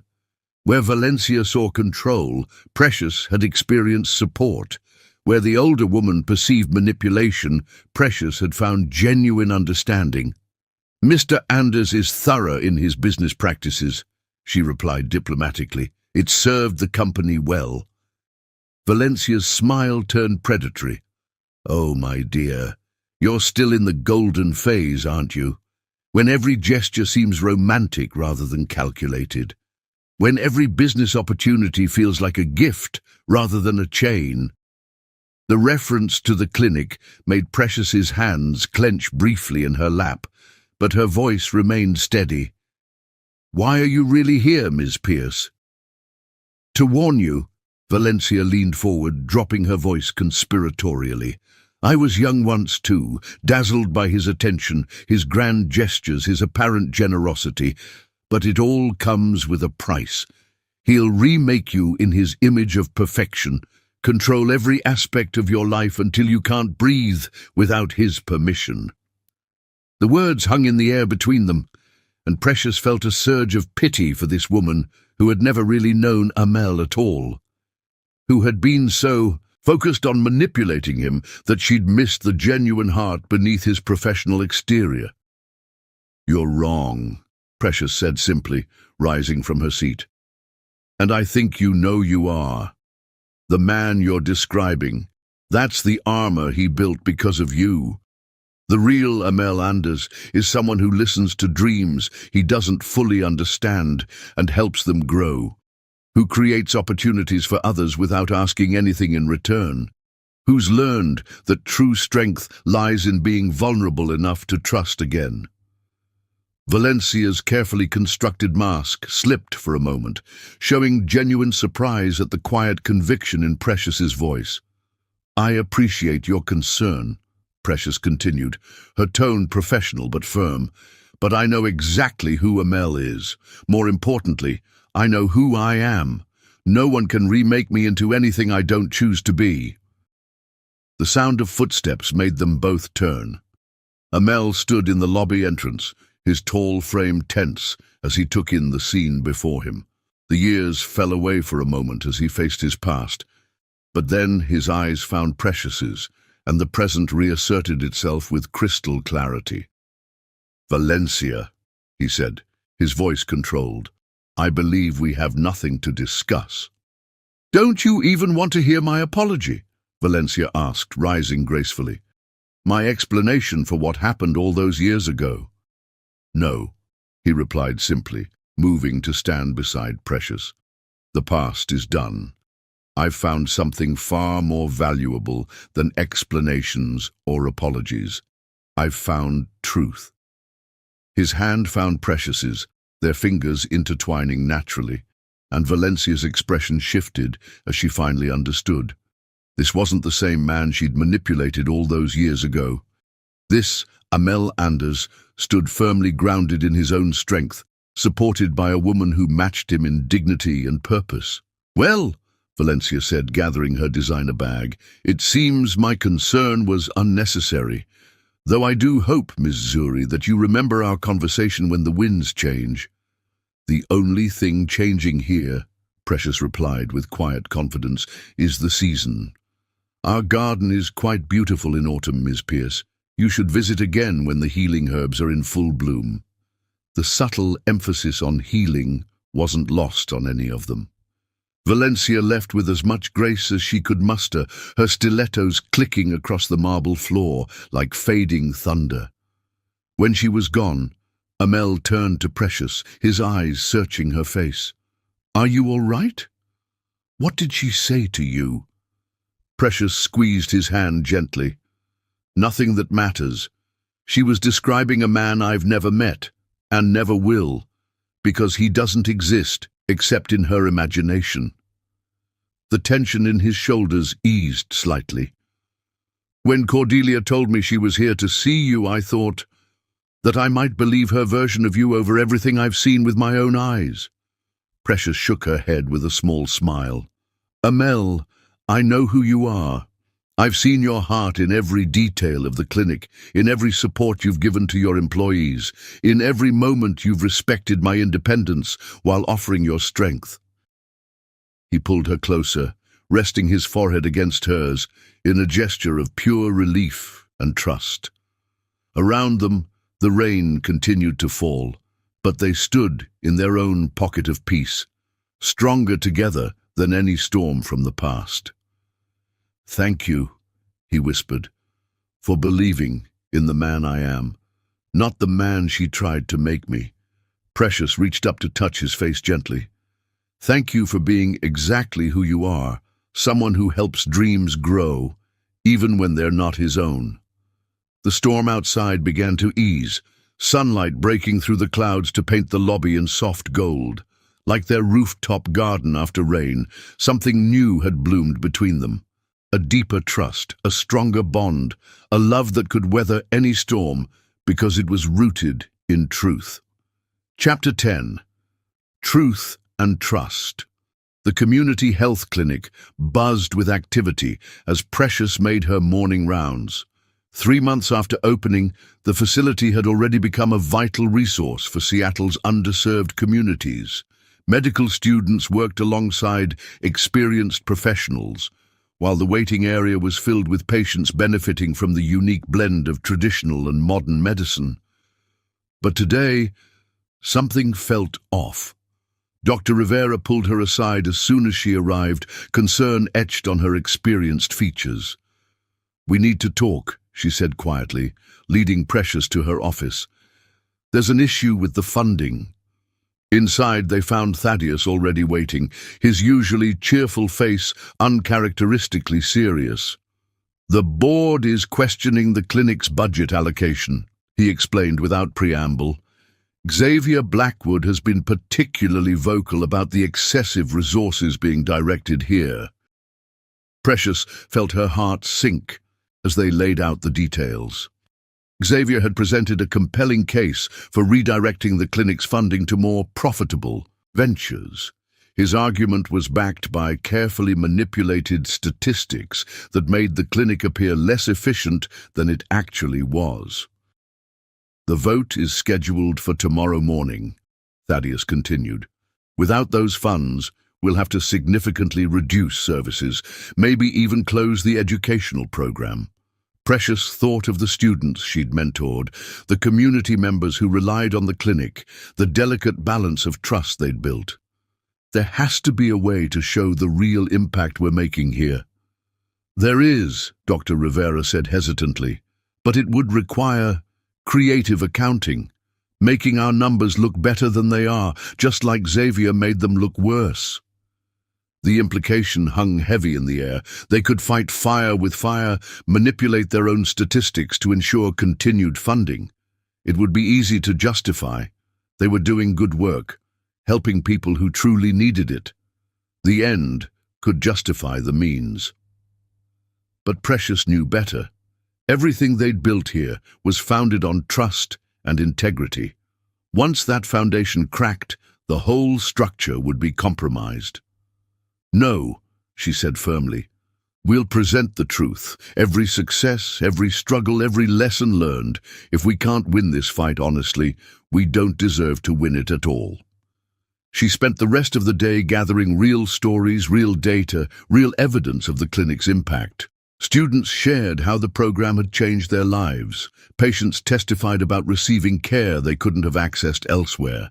Community leaders spoke about the ripple effects of having accessible healthcare in their neighborhoods.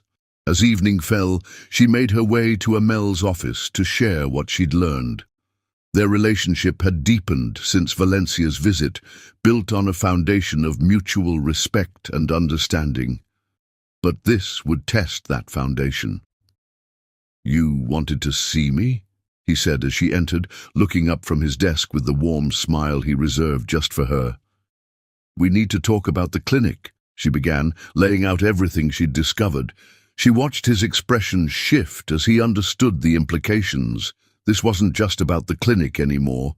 This was about corporate politics, about his nephew's attempts to undermine their work, about the choice between expedience and integrity.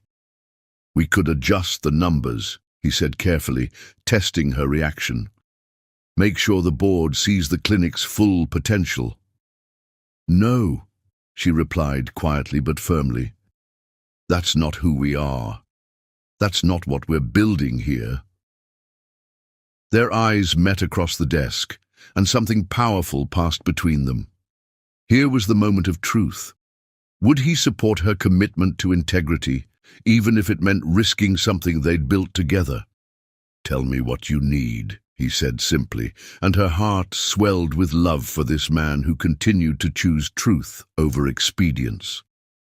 They worked late into the night, preparing a presentation that laid bare both the clinic's successes and its challenges. Precious insisted on including everything: the startup struggles, the learning curves, the areas still needing improvement.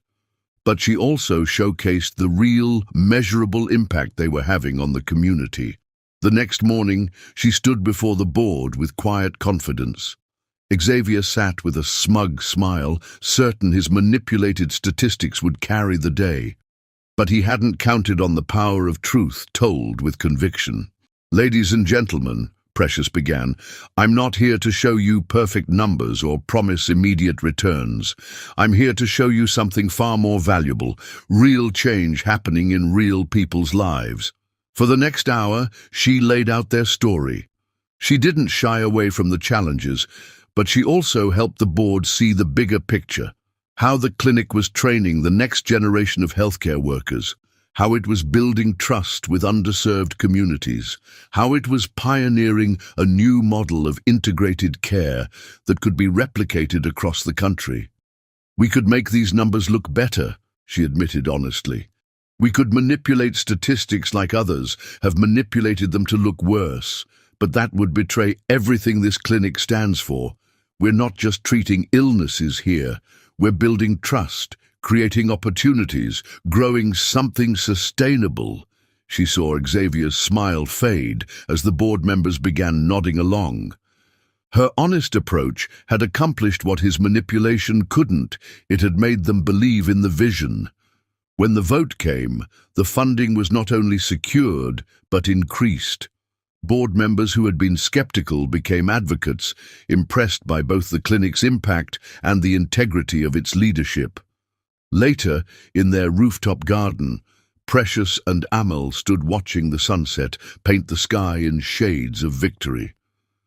"You took a huge risk today," he said softly, "standing up for the truth when an easier path was available." She turned to face him, her eyes shining with conviction. "Some things are worth the risk: integrity, trust, the chance to build something real. These aren't just corporate values. They're the foundation of everything meaningful in life." He pulled her close, overwhelmed by the strength of his feelings for this remarkable woman. "I fall more in love with you every day," he whispered against her hair. "You make me want to be better, to build something worthy of the trust you show in always choosing truth." Below them, the clinic hummed with evening activity, while above, the first stars began to appear. They had weathered another storm together, emerging stronger for having faced it with honesty and courage.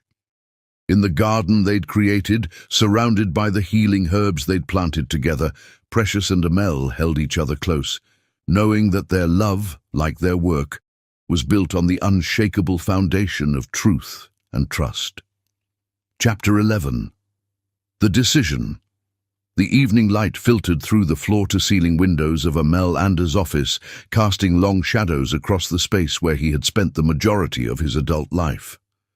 25 years of decisions had been made within these walls, choices that had shaped not only his future, but the lives of thousands of employees.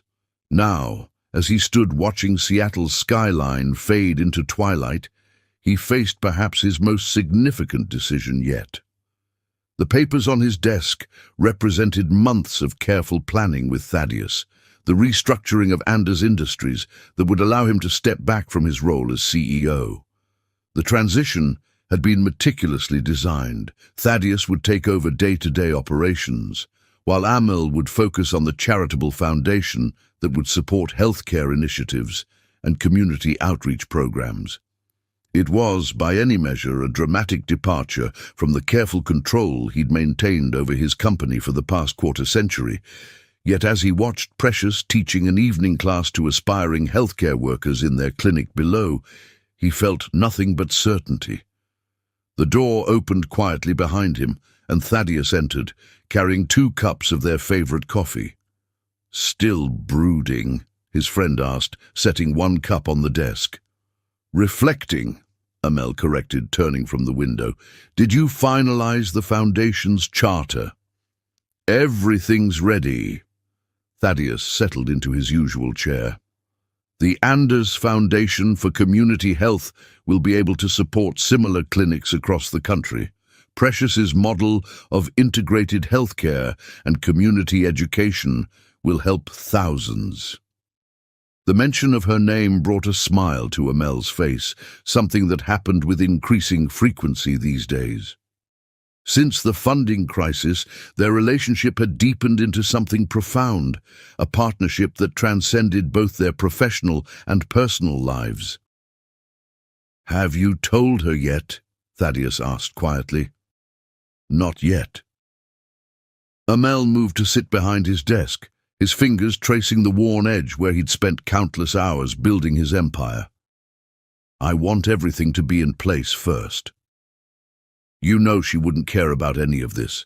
Thaddeus gestured to the papers detailing the restructuring. "She fell in love with you, not your position." The words hung in the air between them. Neither Precious nor Amel had said those 3 words yet, though they both felt them in every shared moment, every quiet conversation, every challenge faced together. "That's exactly why she deserves to have this done right," Amel replied. "No complications, no corporate politics, no questions about motivations or appearances." A knock at the door interrupted them. Imara entered, her elegant presence commanding attention, as always. "The board members are assembling for the evening meeting. Are you ready?" Amel straightened his tie and stood, gathering the papers that would change everything. "Yes," he said simply, and both his friends heard the weight of certainty in that single word.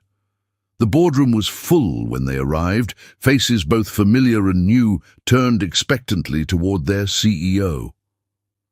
Xavier Blackwood sat near the end, his expression carefully neutral, though his eyes betrayed his curiosity about this unexpected evening session.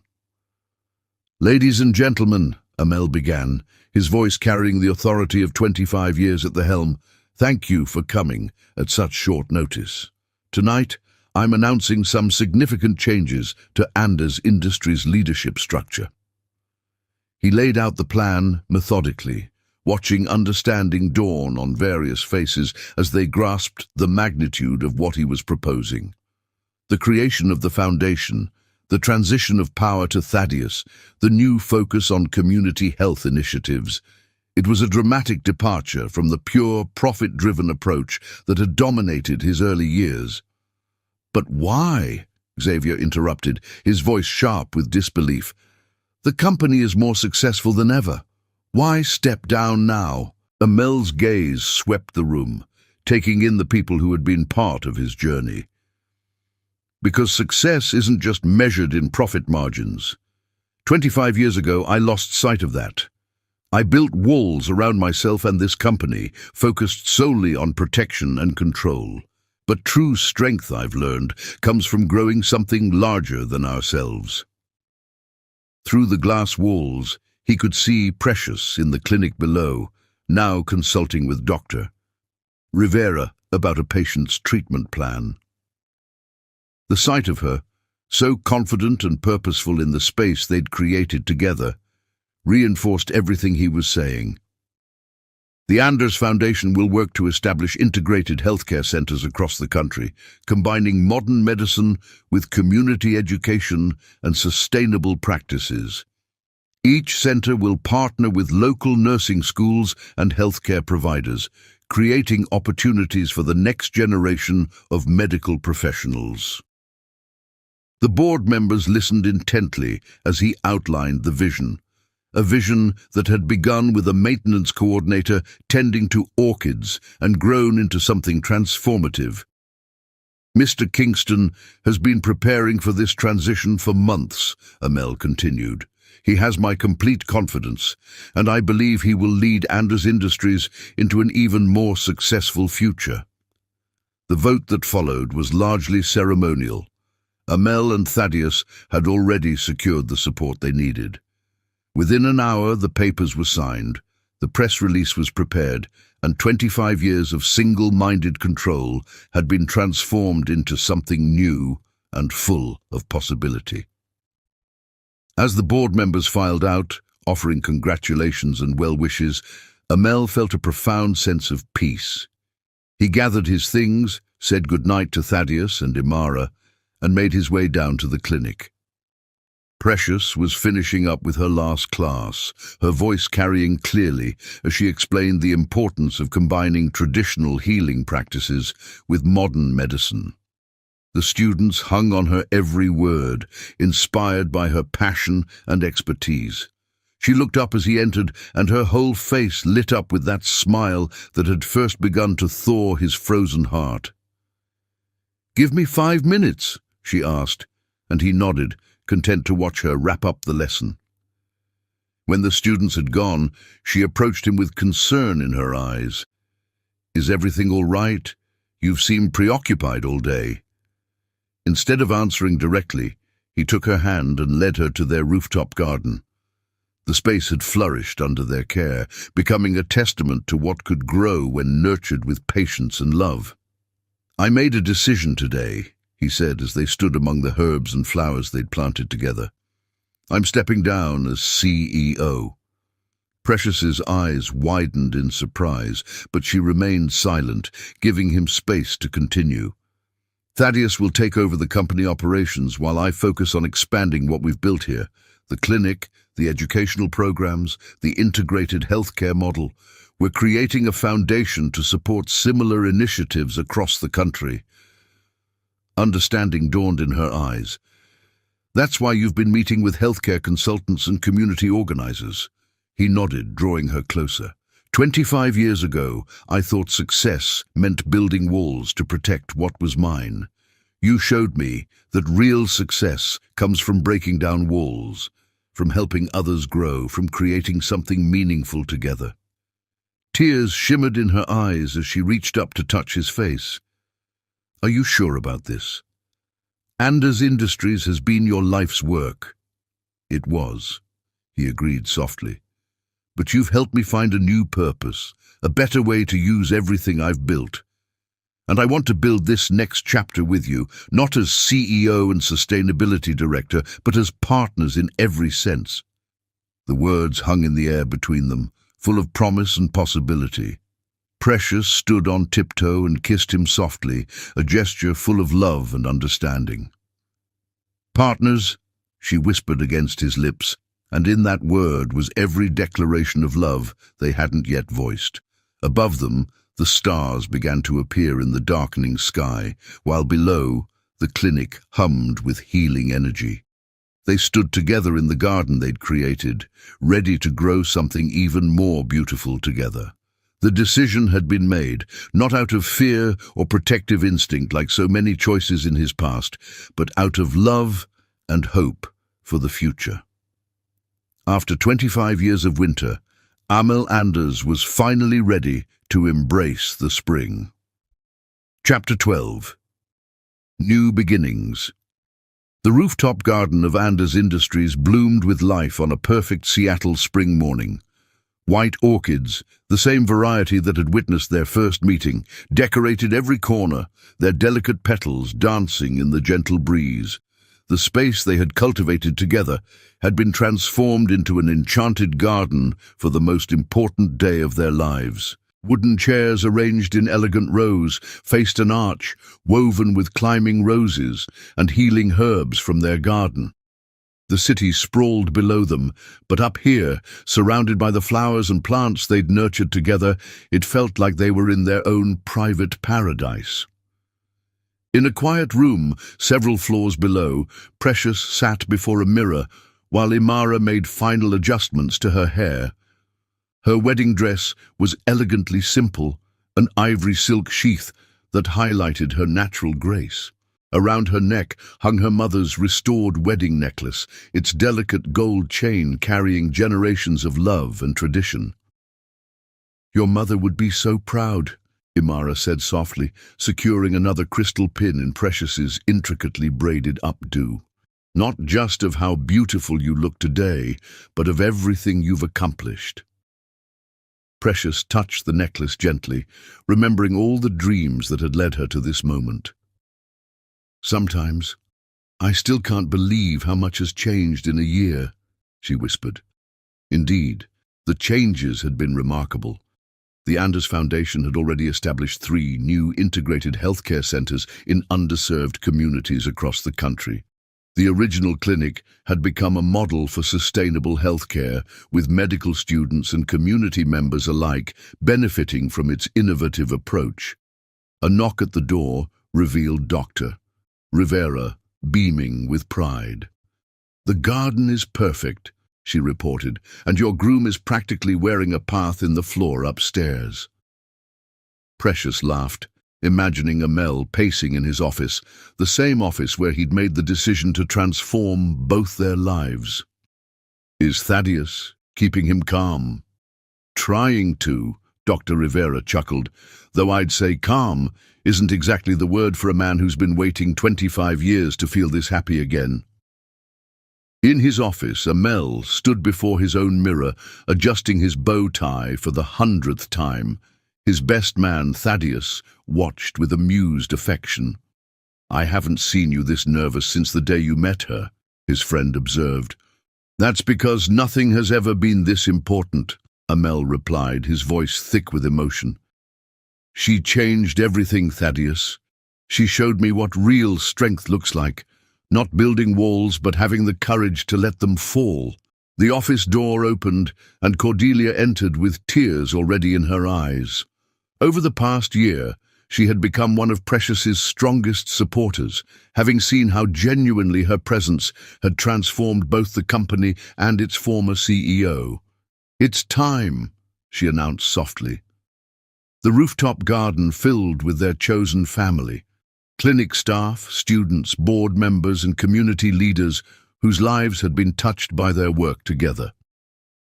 Xavier Blackwood sat near the back, his initial resistance having gradually transformed into grudging respect for what his uncle and Precious had built together. As the string quartet began to play, all eyes turned to the rooftop entrance. Precious appeared, radiant in her simple gown, carrying a bouquet of white orchids and healing herbs from their garden. But it was her smile, bright as the morning sun, that caught everyone's breath. Amel, waiting beneath the arch, felt his heart stop at the sight of her. In that moment, every wall he'd ever built, every fear he'd ever harbored, every doubt that had plagued him over 25 years of solitude, all of it melted away in the warmth of her love. Their vows were personal and profound, spoken from hearts that had learned to trust again. "Precious," Amel began, his voice steady with certainty. 25 years ago, I forgot how to trust, how to dream, how to grow. Then you walked into my life, tending to orchids with such care, and showed me that the most beautiful things can bloom in the most unexpected places. You didn't try to break down my walls. You showed me how to grow something more beautiful in their place. I promise to spend the rest of my life helping your dreams grow, supporting your strength, and loving you with the same patience and care you've shown me." Tears shone in Precious's eyes as she spoke her own vows. "Amel, when I first started working here, I thought I had to choose between my dreams and reality. You showed me that with love, patience, and trust, we can build something even more beautiful than we imagined alone. You didn't just give me back my dreams. You helped me create new ones, bigger ones, dreams that help others grow too. I promise to always believe in the man you truly are, to face every challenge with the honesty we've built together, and to love you with the same openness and trust you've shown me." The exchange of rings was followed by a tender kiss that made their guests burst into applause. As they turned to face their loved ones, now husband and wife, the morning sun broke through Seattle's clouds, bathing the rooftop garden in golden light. The celebration that followed was joyful and intimate. Tables set among the herbs and flowers held plates of elegant food. Students from their healthcare program served mocktails infused with herbs from the garden. Dr. Rivera raised a toast to the couple who had transformed not just their own lives, but the lives of so many others through their vision of integrated community care. Their first dance took place as the sun began to set, casting the garden in the same golden hues that had illuminated their first meeting. As they moved together to the music, Precious in her elegant gown and Amel in his perfectly tailored tuxedo, they were surrounded by the fruits of their love. The thriving garden, the successful foundation, the lives they had touched together. 25 years was worth the wait, Amel whispered as he held her close. "And this is just the beginning," Precious replied softly, her eyes shining with love and promise. Above them, stars began to appear in the darkening sky, while all around them, the garden they'd cultivated together released its sweet fragrance into the evening air. Their love story, which had begun with a chance encounter among orchids, had bloomed into something far more beautiful than either could have imagined. In the years that followed, the Anders Foundation would establish dozens more integrated healthcare centers across the country. Precious would complete her nursing degree while continuing to innovate in community healthcare education.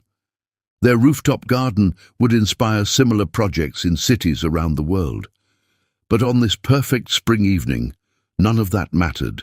What mattered was the love that had grown between them, as steady and natural as the herbs in their garden, as healing as the work they did together, as real as the trust they had built day by day. They had proven that true love doesn't see titles or status, it sees the heart.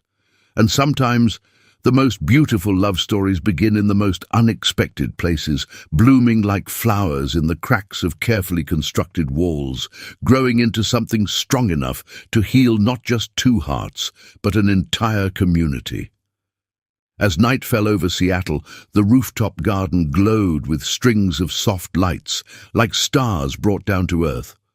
Amel and Precious Anders stood among the flowers they had planted together, their love story a testament to the power of second chances, the strength of honesty, and the beauty that can grow when two hearts learn to trust again. Subscribe if you enjoyed.